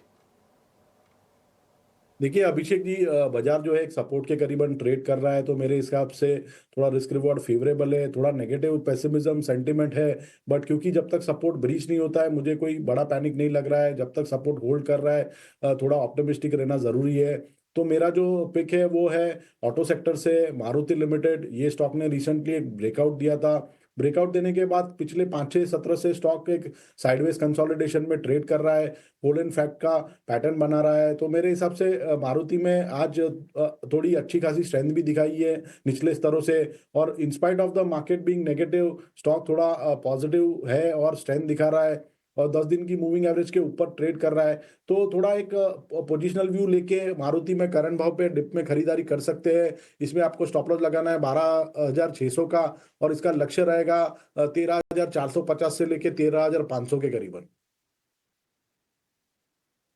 500 के आसपास तक के टारगेट हो जाएंगे मारुति सुजुकी के लिए। आधे % के आसपास के गेंस पर आज ही कारोबार कर रहा है। तो अपने एक्सपर्ट्स की तरफ से ये 2 शेयर आपके लिए जरूर हो गए।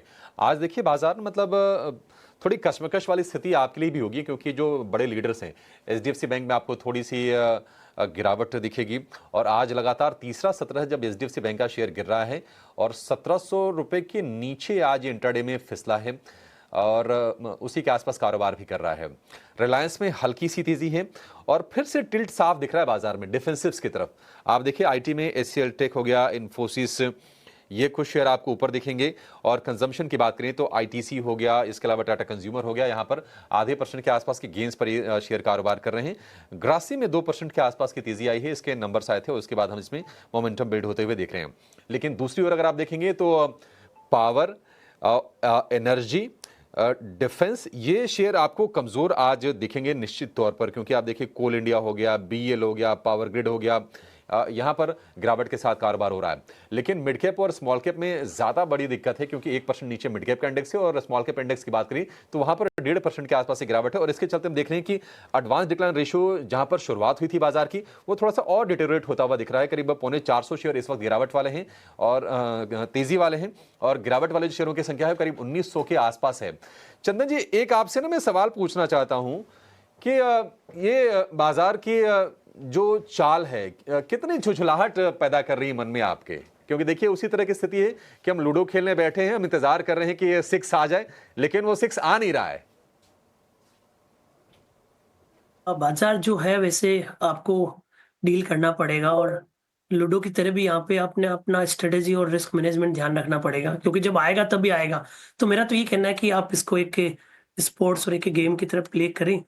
यदि आप ट्रेडिंग की बात कर रहे हो तो जब दांव लगेगा तब लगेगा, बट जब दांव लगे तब उसको प्रॉपर प्लानिंग करना चाहिए।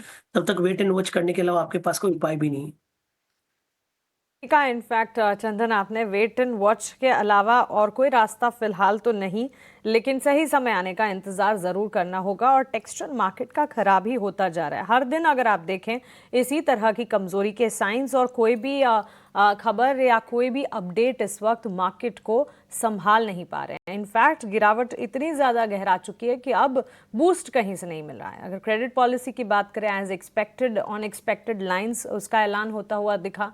इसके अलावा बजट की भी अगर बात करें, बजट के ठीक बाद भी मार्केट के सेंटिमेंट्स बेहतर होने चाहिए थे, लेकिन बजट के बाद ऑलमोस्ट 7 से 8 ट्रेडिंग सेशंस बीत चुके हैं और मार्केट में सेंटिमेंट्स जो है कमजोरी वाले। बैंक निफ्टी करीब 250 अंक गिरावट झेलते हुए, इस बीच ब्रॉडर मार्केट्स की गिरावट और ज्यादा बड़ी है। मिड कैप और स्मॉल कैप अगर आप देखेंगे, मिड कैप में ऑलमोस्ट 600 अंकों की बिकवाली यहां पर देखने को मिली है।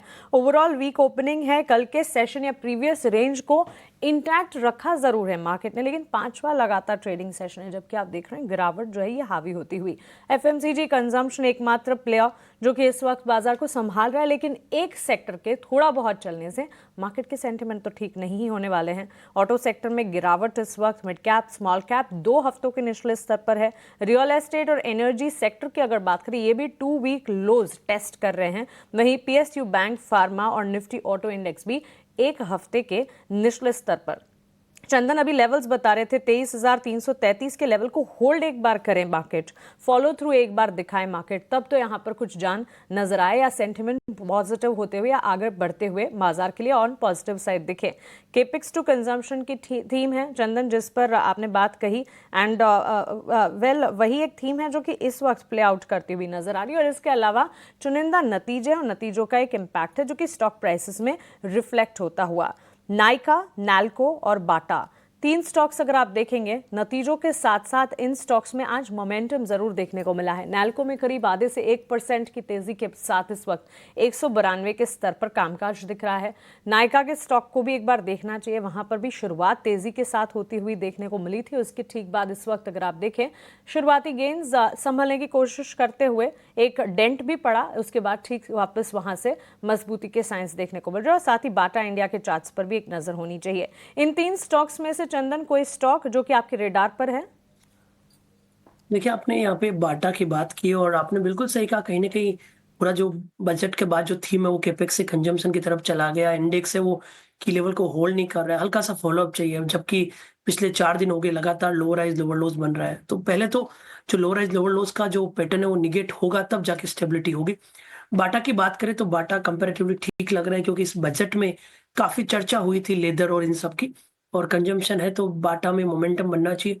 5-6 दिन से ऑलरेडी करेक्टिव मूव चल रहा है। 1425 से लेके 1322 तक के डिक्लाइन देखने को मिले। अब लग रहा है सपोर्ट बनेगा, तो 1325 के सपोर्ट से 1390 तक के टारगेट के लिए बाटा में बाउंस को प्ले करना चाहिए। ओके, बाउंस को प्ले करने की राय और टारगेट स्टॉप लॉस और लेवल्स चंदन हमें बताते हुए, इस बीच एमटार टेक्नोलॉजीज के स्टॉक पर भी एक नज़र होनी चाहिए। तेजस, आपसे राय जानना चाहेंगे, स्टॉक में गेंस नजर आए और ये गेंस बिल्कुल फ्रिजल आउट होते हुए महज 10 मिनट में देखने को मिले। इस वक्त ये स्टॉक गिर चुका है, लेकिन एमटार टेक्नोलॉजीज 1509 के लेवल्स पर, इस पर कोई राय, कोई टेक बनता है? Q3 रिजल्ट्स जो आए कंपनी के प्रॉफिट्स में सालाना आधार पर काफ़ी अच्छे लेवल्स देखने को मिले, मजबूती 50% के आप मुनाफे के फ्रंट पर, रेवेन्यूज भी करीब 47% बढ़ते हुए देखने को मिले। डिफेंस एरोस्पेस इक्विपमेंट से ताल्लुक रखती कंपनी। बात करें तो स्टॉक का जो चार्ट सेटअप है काफी वीक है। Stock lower top lower bottom के फॉर्मेशन बना रहा है, और जो छोटी अवधि की मूविंग एवरेजेस है उसको भी सरपास नहीं कर पा रहा है। 70 से लेके 1495 के करीबन काफी अच्छा सपोर्ट है। लास्ट टाइम लगातार 2 बार से ये स्टॉक ने ये सपोर्ट जोन से रिवर्सल किया था। तो हमें आगे वाले कुछ दिनों में देखना पड़ेगा कि अगर ये लेवल होल्ड करता है कि नहीं। 1470 का लेवल अगर होल्ड करता है तो यहाँ से एक पुल बैक रैली आ सकती है, और अगर ये डिसिसिवली ब्रेक होता है तो मुझे लग रहा है ये स्टॉक में 3 से 5% की गिरावट आ सकती है। इस बीच डॉलर के मुकाबले कल से अब तक रुपए में 1 पैसे का ये कह सकते हैं कि काफी बेहतर सुधार देखने को मिल रहा है। रुपया निचले स्तर से रिकवर होता हुआ और 87 के लेवल्स इस वक्त दिखा रहा है। रुपये में निचले स्तर से रिकवरी और करीब 42 पैसे सुधरता हुआ रुपया जो है। लगातार करेंसी की हम बात करें तो इमर्जिंग मार्केट्स की अगर बात करें, ऑफ कोर्स इमर्जिंग मार्केट्स की तमाम करेंसीज में गिरावट ज़रूर देखने को मिली, कमज़ोरी ज़रूर देखने को मिली, लेकिन हमारे लिए ज़रूरी था रुपए की कमज़ोरी पर बात करना। और दिन प्रतिदिन हर दिन हम देख रहे थे कि लगातार निचले स्तरों पर रुपए की ओपनिंग होती हुई इस वक्त निचले स्तर से करीब 50 पैसे संभलता हुआ, 49 पैसे टू बी प्रिसाइज, इंट्राडे में 87 के लेवल्स के नीचे आता हुआ रुपया डॉलर के मुकाबले देखने को मिला है। तो करेंसी को लेकर जो कंसर्न्स थे, ये कंसर्न्स कह सकते हैं कि धीरे धीरे छटते हुए कल से अब तक रुपया करीब 100 पैसे सुधरा है, जिस पर ध्यान होना चाहिए। करेंसी के कंसर्न्स बड़े थे और इस पर लगातार हम एक्सपर्ट से भी बातचीत कर रहे थे। कमोडिटी ट्रैक कर रहे हमारे सहयोगी विश्व मोहन भी करेंसी और रुपए की चाल पर लगातार आपको हर इंपॉर्टेंट अपडेट दे रहे थे। और इस वक्त रुपए की काफ़ी सेशंस से जो कमज़ोरी थी वो रिकवरी में बदलती हुई इंट्राडे लेवल्स पर अगर आप देखेंगे, निचले स्तरों से भी अगर आप देखेंगे, करीब 50 पैसे सुधरता हुआ रुपया, जिस पर नजर होनी चाहिए। कुछ और स्टॉक्स मिड कैप में अगर देखें, of course Chandan ji mid cap में गिरावट जरूर नजर आ रही है, लेकिन इसमें जो चुनिंदा प्लेयर्स हैं जो परफॉर्म कर पा रहे हैं वो है जुबिलियंट फूड और Mazagon dock and ship builders. Mazagon dock में कल भी हमने देखा था शिप बिल्डिंग स्टॉक्स पर ही अगर देखें एक इम्पैक्ट ज़रूर बनता हुआ देखने को मिला है। Of course defence and ship building players budget के बाद जैसे कामकाज या परफॉर्मेंस करने चाहिए वैसे नहीं कर पा रहे हैं, लेकिन इस वक्त अगर आप देखेंगे करीब 1% की तेज़ी मेजगांव डॉक में, और साथ ही जुबिलियंट फूड वर्क्स भी आधे % तक मजबूती दिखा रहा है। कोई राय रहेगी जिनकी एग्जिस्टिंग पोजिशन है उनके लिए? इतना अच्छा नहीं है। इनफैक्ट मजगांव में कल एक बड़ा रिकवरी हुआ था, बट वो पूरा फिजल आउट हो चुका है। तो जिनके पास है उनको यही सलाह रहेगी कि 2100 बड़ा सपोर्ट है और 2400 बड़ा हर्डल है। तो एक बहुत बड़ी रेंज हो गई 2100 से 2400। तो इसको ट्रेड करना टफ है, बट यस ध्यान रखें। और इमीडिएट में आपको यदि ध्यान रखना है तो 2200 का सपोर्ट बनाए। और जुबिलेंट फूड की आप यदि बात करते हो तो ऐसा लग रहा है कि 6-7 दिनों का lower top lower bottom negate हुआ है, तो यहाँ पे 670 के आसपास के सपोर्ट को ध्यान में रख सकते हो। तो सेटअप इतना अच्छा नहीं है, बट इन लेवल को यूज कर सकते हो आपको यदि कोई स्विंग प्ले करना है तो। ठीक है, और ये समय इनफैक्ट मार्केट में है ही, सेंटिमेंट काफ़ी वॉलेटाइल।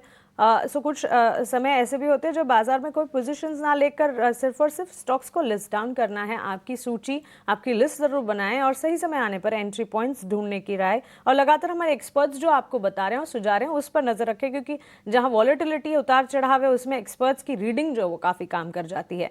एक्सचेंज एंसिलरीज में तेजस BSE लिमिटेड पर एक राय आपसे जानना चाहूँगी।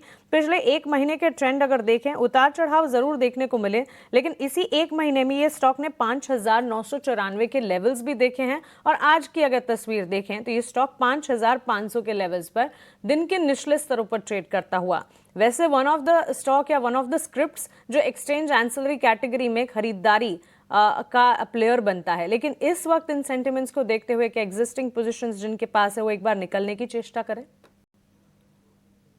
देखिए BSE की बात करें तो ये जो स्टॉक है एक आउट परफॉर्मर स्टॉक रहा है। पिछले काफ़ी दिनों से हमने बाजार में काफ़ी अच्छी गिरावट देखी है, लेकिन ये स्टॉक ने एक रिसेंटली नया हाई भी बनाया था। अभी एक साइडवेज कंसोलिडेशन में ट्रेड कर रहा है और एक ट्रायंगल पैटर्न फॉर्मेशन बना रहा है, और जो इसकी छोटी अवधि की मूविंग एवरेज है 50 दिन की, उसके ऊपर लगातार ट्रेड कर रहा है। तो मेरे हिसाब से किसी के पास अगर पोजीशन है तो उनको एक ट्रेलिंग स्टॉप लॉस के साथ होल्ड करना चाहिए। 5350 का एक अहम स्तर है, जब तक ये ब्रेक नहीं करता है। चार्ट स्ट्रक्चर अभी भी थोड़ा माइल्डली पॉजिटिव है, तो स्टॉक में बने रह सकते हैं with a stop loss below 5350। ठीक है, BSE को लेकर ये व्यू आपके लिए तेजस जी की तरफ से। बाजार में गिरावट थोड़ी सी और बड़ी है और निफ्टी ने 23,300 के लेवल को भी ब्रेक किया है। कहाँ 23,800 पर हम कुछ दिन पहले निफ्टी को देख रहे थे और वो गिर के हो गया है 23,300 पर। तो 500 पॉइंट्स की एक तरफा फॉल हमने देखी है, और निफ्टी बैंक की जो गिरावट थोड़ी और बढ़ गई है। 350 को के आसपास की कमजोरी निफ्टी बैंक में है, 49,600 के आसपास। तो 2 क्रूशियल लेवल कुछ दिन पहले हम चर्चा कर रहे थे कि निफ्टी के लिए जो हर्डल है 23,400 का है, उसको पार भी किया था बजट के 2 दिन बाद, लेकिन फिर से वही स्थिति हो गई बाजार में। 23,300 को बचाने की फिलहाल जद्दोजहद हो रही है। गिरावट जहां पर हम तेज देख रहे हैं उसमें आप देखेंगे कि आयशर 5% नीचे है, अपोलो हॉस्पिटल में 3.5% के आसपास की कमजोरी है, ऑयल एंड गैस वाले शेयर भी कमजोर हो रहे हैं और पावर वाले शेयरों में भी आज हमें कमजोरी देखने को मिल रही है। चंदन जी, एक बार जरा आप गेल का चार्ट चेक कीजिए। हमने देखा था कि 180 से गिरते गिरते फिर से भाव जो हो गया है 160-65 के रेंज में इसके आ गए हैं। गेल क्या और ये शेयर गिरेगा? क्योंकि पिछले महीने भर में हमने देखा कि 2 बार ये 180 के आसपास जाकर ठिठका है और वहां से सप्लाई आई है। जी देखिए, स्ट्रक्चर वीक है और लगातार वीकनेस है। इनफेक्ट पिछली वाली रिकवरी भी यहाँ पे सेल ऑफ में तब्दील हो रही है, तो एज ऑफ नाउ तो कोई साइन है नहीं रिकवरी का। 169 170 मेजर हर्डल है, जब तक उसके नीचे रहे, नीचे में 155 150 तक भी काउंटर फिसल सकता है। ठीक है, 155 150 तक भी ये फिसल सकता है गेल इंडिया का शेयर। आईटी स्टॉक्स में थोड़ी सी डिफेंसिव के प्ले के तौर पर बाइंग है। 1% के आसपास की तेजी हम देख रहे हैं इन्फोसिस के शेयर में 2 दिनों की गिरावट के बाद। इन्फोसिस की ये तेजी, तेजस जी, आपको क्या लगती है, ये सस्टेन करेगी? खरीदारी का मौका है इसमें? देखिए, इन्फोसिस की बात करें तो ये स्टॉक भी थोड़ा आउट परफॉर्म किया है। डेली चार्ट पे देखेंगे तो हायर टॉप हायर बॉटम बना रहा है। कल के सत्र में एक गिरावट देखी थी, बट आज थोड़ी स्ट्रेंथ दिखा रहा है। बट मेरे हिसाब से ये स्टॉक में भी थोड़ा वेट करना चाहिए। अगर ये स्टॉक 1905 1910 के लेवल अगर पार करता है तो ही इसमें तेजी करनी चाहिए विद स्टॉप लॉस बिलो 1875। थोड़ा साइडवेज है काउंटर, तो मेरे हिसाब से अभी कोई क्लियर ट्रेंड है नहीं, बट बायस थोड़ा पॉजिटिव है। बायस थोड़ा सा पॉजिटिव है इन्फोसिस को लेकर। बाजार में हम थोड़ी ऊपरी स्तरों पर उथल पुथल देख भी रहे हैं।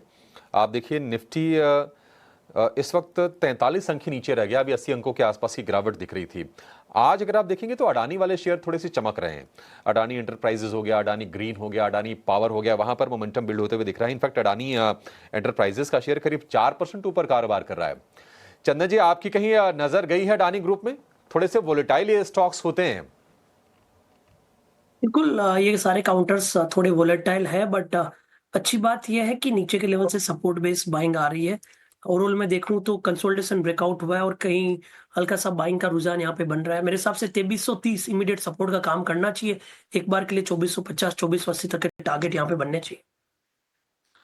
ठीक है, 2450 2480 तक के टारगेट्स बन सकती हैं अडानी एंटरप्राइजेस के शेयर में। ग्रासिम के साथ साथ हम देख रहे हैं कि कुछ और सीमेंट वाले शेयर चलते हुए आपको दिखाई देंगे। ग्रासिम के अलावा हम देख रहे हैं कि श्री सीमेंट में तेजी थोड़ी सी दिख रही है। और भी कुछ स्टॉक्स की अगर हम बात करें, मतलब थोड़े से कम हैं स्टॉक्स, अगर आप खोजेंगे तेजी वाले तो कम दिखाई दे रहे हैं। सीमेंट में कहीं मौके आपको दिख रहे हैं तेजस जी? ग्रासिम तो ठीक ठाक चला हुआ है, 2% ऊपर है, लेकिन उसके बाद कोई मूव उसमें दिख नहीं रहा है। देखिए, सीमेंट स्टॉक्स की बात करें तो सीमेंट्स पैक में जो सबसे चार्टिकली जो अच्छा स्टॉक लग रहा है वो है अल्ट्राटेक सीमेंट लिमिटेड। ये स्टॉक ने अभी रिसेंटली काफी अच्छी स्ट्रेंथ दिखाई है और एक जो 10-20 डे का मूविंग एवरेज क्रॉसओवर भी दिया है। लगातार स्टॉक अपनी 20 दिन 50 दिन की मूविंग एवरेज के ऊपर ट्रेड कर रहा है। बायस थोड़ा पॉजिटिव है। Inverted head and shoulder pattern भी थोड़ा फॉर्म हो रहा है डेली चार्ट पे। तो ये स्टॉक में अगर किसी को इंटरेस्ट है तो डेफिनेटली डिप में खरीदारी कर सकते हैं। इसमें थोड़ा एक डीप स्टॉप लॉस लगाना पड़ेगा 11,100 का। जब तक ये होल्ड करता है मेरे हिसाब से बायस थोड़ा पॉजिटिव है और ऊपर में मुझे लग रहा है ये स्टॉक 11,800 तक भी जा सकता है ऑन इमीडिएट बेसिस। 11,800 जा सकता है अल्ट्राटेक सीमेंट का शेयर। फिलहाल 1% के आसपास की कमजोरी आपको इसमें दिख रही होगी। निफ्टी बैंक की जो गिरावट है वो है 300 अंकों के आसपास के, लेकिन इस गिरावट के बीच में भी हम देख रहे हैं कि कुछ शेयर्स हैं जहां पर थोड़ी तेजी हो रही है।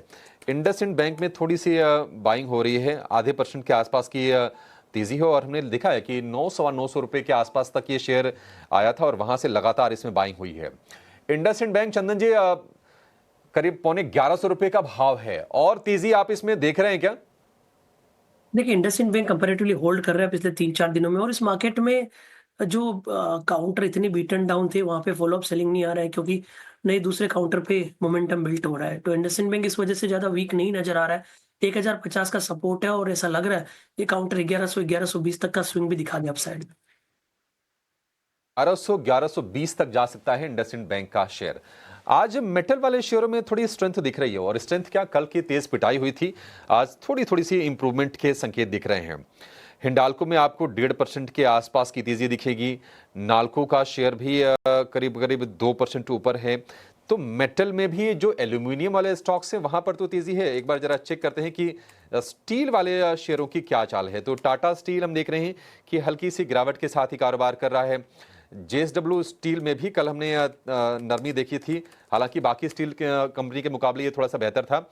आज इसमें थोड़ी तेजी बनी है, आधे % के आसपास की। चंदन जी, मेटल में कोई ट्रेड लेना है या फिर थोड़ा सा माहौल स्थिर हो जाने दे, ट्रेड वॉर को लेकर जो खबरें आज आ रही हैं वो शांत हो जाने दें, उसके बाद ही कोई रणनीति बनाए इसमें?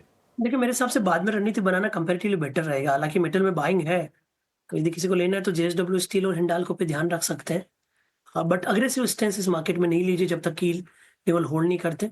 आपको जेएसडब्ल्यू स्टील दी ट्रेड सेटअप पे ढूंढना है तो 950 का लेवल ध्यान रखिए, ऊपर में 985 और 1000 तक के टारगेट के लिए। हिंडाल्को देखना है तो पॉजिटिव रेंज बॉन्ड है, बॉटम बनाने का प्रयास कर रहा है। यहाँ पे आप लगभग 590 का सपोर्ट का ध्यान रखिए, ऊपर में 615 620 तक के लिए। तो काफी सेलेक्टिव रहे, अग्रेसिव रखे। मेटल में यदि आपको ट्रेड सेटअप ढूंढना है तो हिंडाल्को और जिंदाल स्टील पॉजिटिव क्यों दिखा रहे हैं।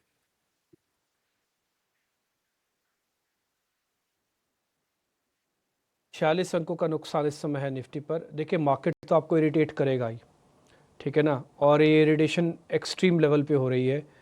और ये विक्स अब 1 से 1.5% और आके रुका हुआ है ऊपर। ये ऐसा नासूर सा जिसे कहते हैं ना बन गया है आपका। दवाई डाल रहे हो तो ठीक नहीं हो रहा, और प्रॉब्लम खाज आपको, खुजली आपको हो रही है बैक टू बैक। लेकिन फिर भी सिलेक्टिव रहिएगा। मेरे पास तो देखिए क्वेश्चन नहीं है, मैं आपको फ्रैंकली बता रहा हूँ, मेरे पास एक भी क्वेश्चन नहीं है पूछने का आज। मैं तो इसलिए मेहमानों पे ही टॉस कर देता हूँ, आप ही मेरे को बता दो अगर आपके पास कुछ है। मैं आपसे पूछने, मेरे पास तो कुछ है ही नहीं पूछने के लिए। तेजस जी, अगर आपने कुछ ढूंढा है तो जरा आप बता दो। नहीं, मार्केट में काफी सुस्ती है, बट खाली एक ही पॉजिटिव है कि जो अभी जो स्विंग हाई बना था 23,800 का, उसके बाद अभी स्टॉक जो निफ्टी जो है वो सपोर्ट एरिया के करीबन ट्रेड कर रहा है। 23,300 के करीबन 20 दिन की सिंपल मूविंग एवरेज का सपोर्ट है। और अगर आप जो 1000 पॉइंट रैली देखी थी रिसेंटली, उसका जो 61.8% रिट्रेसमेंट लेवल भी आ रहा है, वो करीबन 23,200 के करीबन आ रहा है। तो ये जो एरिया है 23,200 से लेके 23,300 का, वो काफी स्ट्रॉन्ग सपोर्ट जोन है। तो जब तक ये सपोर्ट ब्रीच नहीं होता है, मुझे लग रहा है यहाँ से एक बार बाउंस बैक आ सकता है निफ्टी में। और बैंक निफ्टी की बात करें तो बैंक निफ्टी में भी जो हमने ब्रेकआउट देखा था recently on 4th of February, उधर एक जो गैप अप एरिया है वो भी एक सपोर्ट का काम करेगा। और 20 दिन की जो मूविंग एवरेज है उसके करीबन भी बैंक निफ्टी सपोर्ट ले रहा है। तो दोनों इंडाइसिस जो है, मेजर इंडाइसिस बैंक निफ्टी और निफ्टी, दोनों सपोर्ट के करीबन है। तो थोड़ा मैं फिंगर क्रॉस रखूंगा और यहाँ से एक रिकवरी आने की आशा रख रहा हूँ मार्केट में।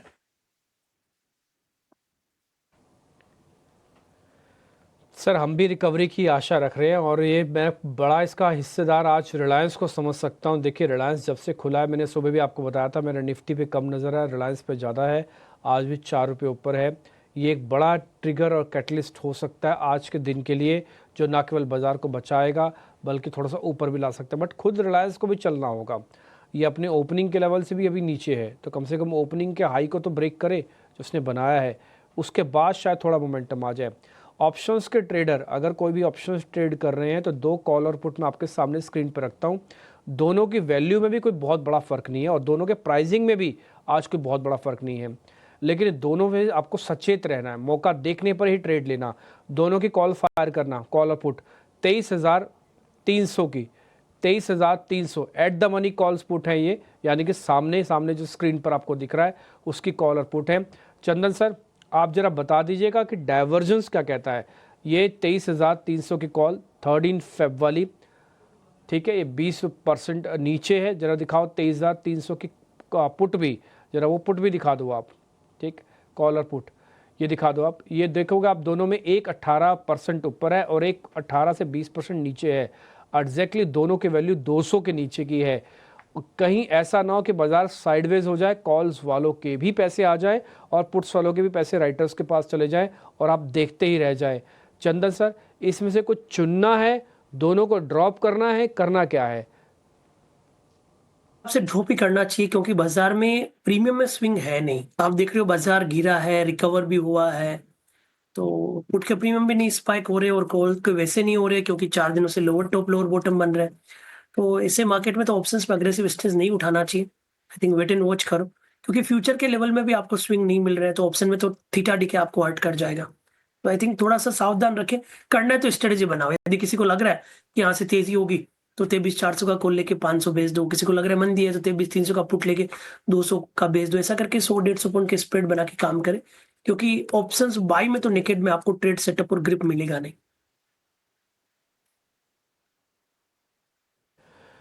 ठीक है, डन। तो आप ये कह रहे हो कि दोनों को ड्रॉप कर दो, इसलिए देखो भाई 23,300 वाली कॉलर पुट के अंदर एग्रेशन ना दिखाना। आज मैंने जानबूझ के बात पूछी भी, मैंने अपनी स्क्रीन पे भी लगा रखा बाकायदा। हालांकि मैंने तो फेब मंथ का लगाया जो टोटल एक्सपायरी वाला है, फिर भी हमारे प्रोड्यूसर ने 13 फेब वाला भी दिखा दिया, तो मेरे को कुछ ज़्यादा फर्क दिखा नहीं। अगर आप बिल्कुल लास्ट वाला भी दिखाओगे ना, यानी कि 25 फेब की लास्ट वाला, उसके अंदर भी आपको ऐसे ही चेंजेस दिखेंगे। दोनों ही कॉल पुट एक रेंज में आके फंस से गए हैं, दोनों के अंदर 7% तक का मूव है, और दोनों ही गल ना जाएं, थोड़ा ध्यान रखना। ऑप्शंस वालों को बहुत जल्दी और बहुत घाई रहती है जल्दी जल्दी सौदा पंच करने की, ना करना, अभी थोड़ा रुक के चलना, थोड़ा सा और पक्का हो जाने दो मार्केट्स को। आज अडानी ग्रुप के शेयर्स जो चल रहे हैं मार्केट के अंदर, हालांकि मार्केट के अंदर एक बज़ है, वो बज़ ये है कि देश के प्रधानमंत्री यूएस में विज़िट कर रहे हैं, शायद जो डैमेज भविष्य में होने जा रहा हो उसको थोड़ा बहुत कंट्रोल कर दिया जाए। उसमें अडानी के मामला भी आपको पता है कनेक्टेड था, don't connect the dots, but मैं फिर भी मैं आप मार्केट के अंदर ये सुख बुगाहट है, इसलिए मैं आपके सामने पॉइंट्स रख रहा हूँ। जो मार्केट के अंदर बज़ रहता है वो सारे पॉइंट्स रख रहा हूँ। तो इसलिए आप देखेंगे ज़्यादातर अडानी ग्रुप के शेयर्स, दिखा दीजिए एक बार ज़रा स्क्रीन पर, सभी के सभी Adani ports, Adani enterprise, Ambuja cement solutions, green, ATGL, power, सभी के सभी शेयर्स आपको हरे निशान में बकायदा दिखेंगे। अडानी पोर्ट्स पे एक ट्रेड ले लेते हैं, सबसे सेफ माना जाता है ट्रेड है ये। अडानी पोर्ट्स पे कोई ट्रेड है आपका चंदन? अडानी पोर्ट्स की बात करें तो हल्की सी रिकवरी है मेरे हिसाब से, 1130 के सपोर्ट से ले सकते हो एक बार 1200 तक के टारगेट के लिए।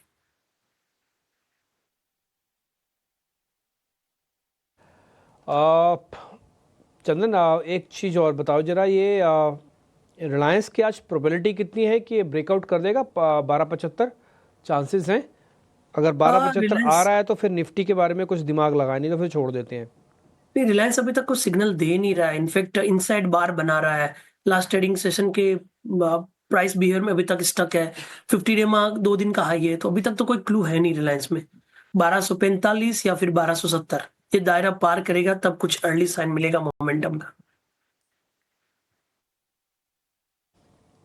ठीक है, मैं अपने सहयोगी शरद को भी अपने साथ जोड़ लेता हूँ। उन्होंने सुबह कुछ ब्रोकिंग हाउसेस की रिपोर्ट्स वगैरह आइडेंटिफाई की थी, अभी उन रिपोर्ट्स का क्या हालचाल है, कौन सी इंपॉर्टेंट रिपोर्ट्स अभी मार्केट के अंदर प्ले कर रही है, एक बार वापस उनसे समझ लेंगे हम, और ये चीज़ नोटिस करने वाली होगी। बाय द वे मैं इस बीच आपको बताता हूँ, निफ्टी बैंक निफ्टी तो छोड़ दो, बैंक निफ्टी में एक्चुअली डैमेज हो रहा है आज, और ये डैमेज कल से होना शुरू हो गया था, कल जब उसने 50,000 के लेवल को फाइनली छोड़ दिया था।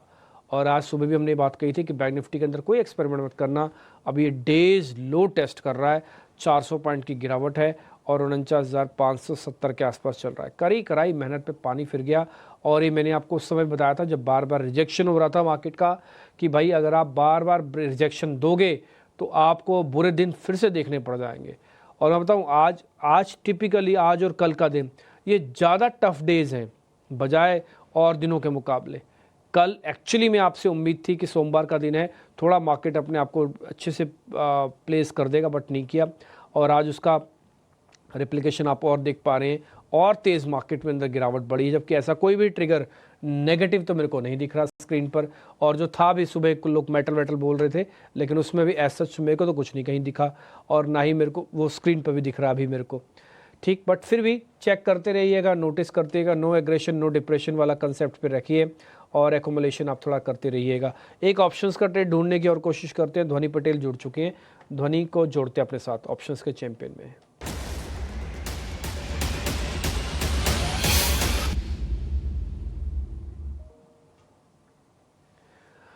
ध्वनि नमस्ते, बताइए आपने कौन सा ऑप्शंस ढूंढा? बड़ी हिम्मत की बात है, आप ऑप्शंस ढूंढ रहे हो अभी भी।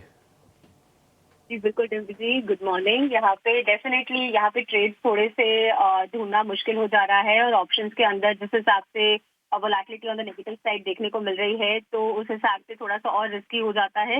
इसीलिए हम कम से कम रिस्क रिवॉर्ड, यहाँ पे जो हमारा रिवॉर्ड है वो ज्यादा और कम से कम रिस्क लेके ट्रेड लेने की कोशिश करेंगे। यहाँ पे गिरावट जो है वो SBI लाइफ के अंदर देखने को मिल रही है। SBI लाइफ का काउंटर अगर देखें तो यहाँ पे आज 5वां दिन है जहाँ पे इसके अंदर गिरावट हावी होती हुई देखने को मिल रही है और प्रीवियस स्विंग लोज को हमने ब्रेक करा है। फर्दर गिरावट जो है वो यहाँ पे आपको 1400 रुपए और 1400 रुपए के बाद 1380 तक की गिरावट जो है वो SBI लाइफ के अंदर हावी होती हुई देखने को मिल सकती है।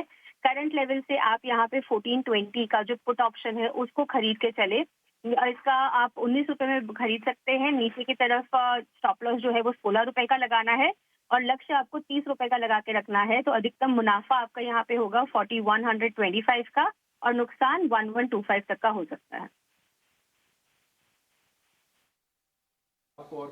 ओके ठीक है, एक पुट आपको और मिल गई, यानी कि मंदी के ट्रेड मिल रहे हैं बैक टू बैक। जो ट्रेंड होता है ना वही फ्रेंड होता है। ऑप्शंस के अंदर टिपिकली पकड़ा भी जाता है और आप SBI लाइफ की एक पुट के जरिए एक सौदे देख पा रहे हैं। 19 से 20 रुपये में आपको मिल जाएगी। 30 रुपये का टारगेट है, 16 रुपये का स्टॉप लॉस है। रिस्क रिवॉर्ड अच्छा है। 1:4 का कैलकुलेशन अगर चेक करना चाहे तो 1000 और 4000 की कैलकुलेशन यहाँ पे डली हुई है। धोनी बहुत शुक्रिया रिस्क रिवॉर्ड से बढ़िया ट्रेड बताने के लिए। और एक इंश्योरेंस वाले शेयर्स वापस से थोड़ा कमज़ोर हो रहे हैं, ठीक बजट से पहले चले थे बट अब गुम हो रहे हैं ये भी। हालांकि आज इंडिया विक्स बहुत ज़्यादा नहीं बढ़ रहा, लेकिन उसके बावजूद भी बैंक निफ्टी की गिरावट है।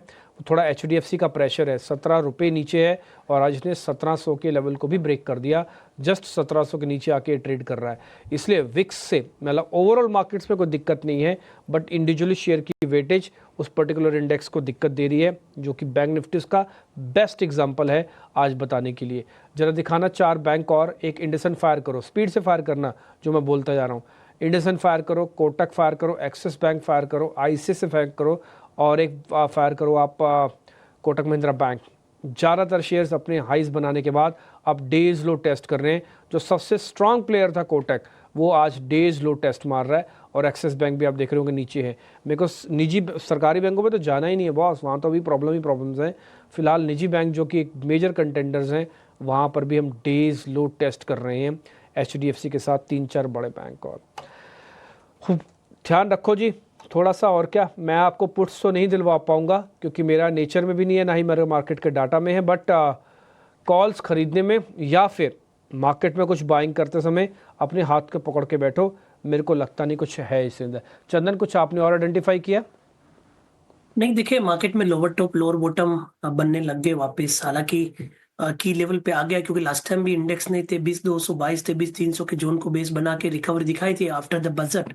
तो एक इम्पोर्टेंट लेवल रहेगा, बट उससे कंसर्न ज्यादा ये है कि किसी भी लेवल पे फॉलो अप नहीं आ रहा है। कल भी रिकवरी आई बट आज भी गैप डाउन के बाद में बाउंस पे सेलिंग आ रहा है। तो स्ट्रक्चर वीक है, 2 वीक के बाद में इस वीक होल्ड नहीं कर पा रहा है। तो लाइट ही रहने का प्रयास रहेगा कि हर्डल निकले तब भी बाजार में बायस चेंज करें। अदरवाइज या तो लाइट रखें या हल्के से नेगेटिव ट्रेड करें या फिर स्प्रेड बना के ट्रेड करें। कारण भी ये है कि इस वक्त कोई ग्रिप नहीं मिल पा रही है मार्केट में और इस वक्त बाजार को सिर्फ वॉच करना और रीड करना सही होगा।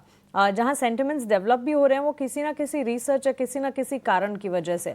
इंडसइंड बैंक जिसका जिक्र थोड़ी देर पहले हम कर रहे थे और चंदन ने भी अपसाइड टारगेट्स वहां पर बताए, इसके पीछे भी कारण है MSCI रीबैलेंसिंग, जिसकी अनाउंसमेंट शेड्यूल्ड है आज 11 फरवरी मार्केट आज के बाद, यानी कि कल सुबह उसके इम्पैक्ट आना शुरू होंगे।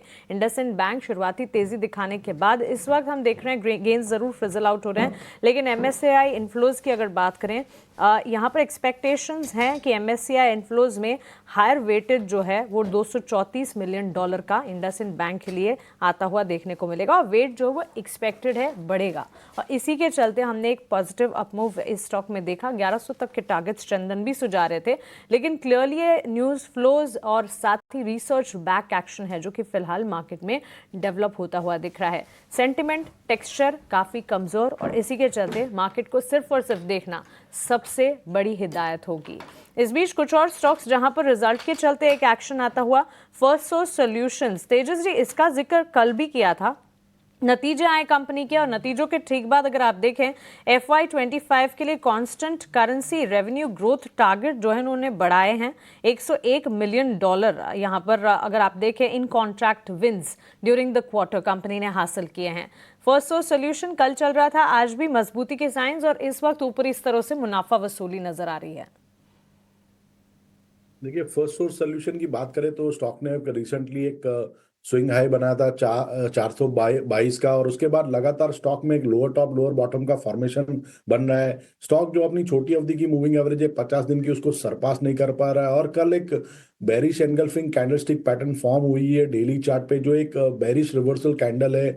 और आज भी देखेंगे तो स्टॉक ने एग्जैक्टली 50 दिन की मूविंग एवरेज से सेलिंग प्रेशर विटनेस किया है। तो मुझे लग रहा है जब तक ये कल का हाई नहीं निकलता है 373 का, इसमें जो है ऊपरी स्तरों से मुझे लग रहा है सेलिंग आ सकती है। और कल जो गिरावट आई है वो एक अच्छे खासे वॉल्यूम के साथ आई है, तो कल का हाई निकालना काफी इंपॉर्टेंट है, जो करीबन 373 के करीबन है। तो जब तक 373 के नीचे स्टॉक ट्रेड कर रहा है, मुझे लग रहा है थोड़ा बायस नेगेटिव रहेगा, और नीचे में जो सपोर्ट बैठ रहे हैं वो करीबन बैठ रहे 337 और 322 के, जो इमीडिएट बेसिस पे टेस्ट हो सकते हैं। इंडेक्स पर एक नजर होनी चाहिए क्योंकि ब्रॉडर मार्केट्स में गिरावट और गहराती हुई और मिड कैप इंडेक्स में ऑलमोस्ट 900 अंकों की बिकवाली इस वक्त नजर आ रही है। वॉश आउट होते हुए मार्केट्स, और इस बीच चुनिंदा प्लेयर्स, चुनिंदा stocks, last leg of result season भी चल रहा है, नतीजों के ही दम पर हम देख रहे हैं, जहां पॉजिटिव सेट आ रहे हैं वहां पर रिजल्ट के दम पर रिएक्ट करते हुए स्टॉक्स, या फिर जहां कमजोरी है, कमजोर नतीजे आए, वहां पर नेगेटिव डाउनसाइड देखने को मिल रहा है। इसके अलावा मार्केट में कोई मूड माहौल बनता हुआ टुवर्ड्स अपसाइड तो नहीं है। स्मॉल कैप इंडेक्स में भी करीब 2% की गिरावट है। पॉइंट वाइज अगर आप देखेंगे 250 अंकों की बिकवाली स्मॉल कैप इंडेक्स में, बैंक निफ्टी में करीब 300 अंकों की गिरावट इस वक्त हाथ लगी है। मिड कैप में सबसे ज्यादा गेन्स वॉश आउट होते हैं, almost 900 points down mid cap index. Chandan ji, एक राय नायका पर जानना चाहेंगे, क्या करना है स्टॉक में?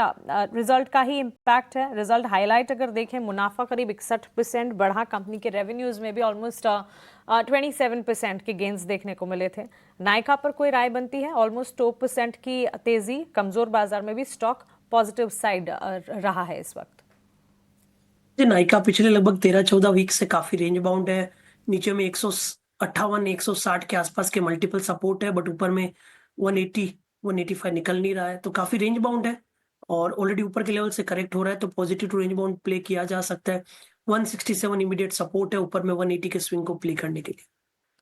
आज जो चुनिंदा कंपनियों के नतीजे आने वाले हैं, उनके स्टॉक में किस तरह के रिएक्शन हैं देख लेते हैं। बर्जर पेंट्स एक बार पुल अप करेंगे, साथ ही ल्यूपिन के स्टॉक पर एक नज़र होनी चाहिए, और IRCTC के भी नतीजे आ जाने वाले हैं। बर्जर पेंट्स में करीब आधे से 1% तक की गिरावट है।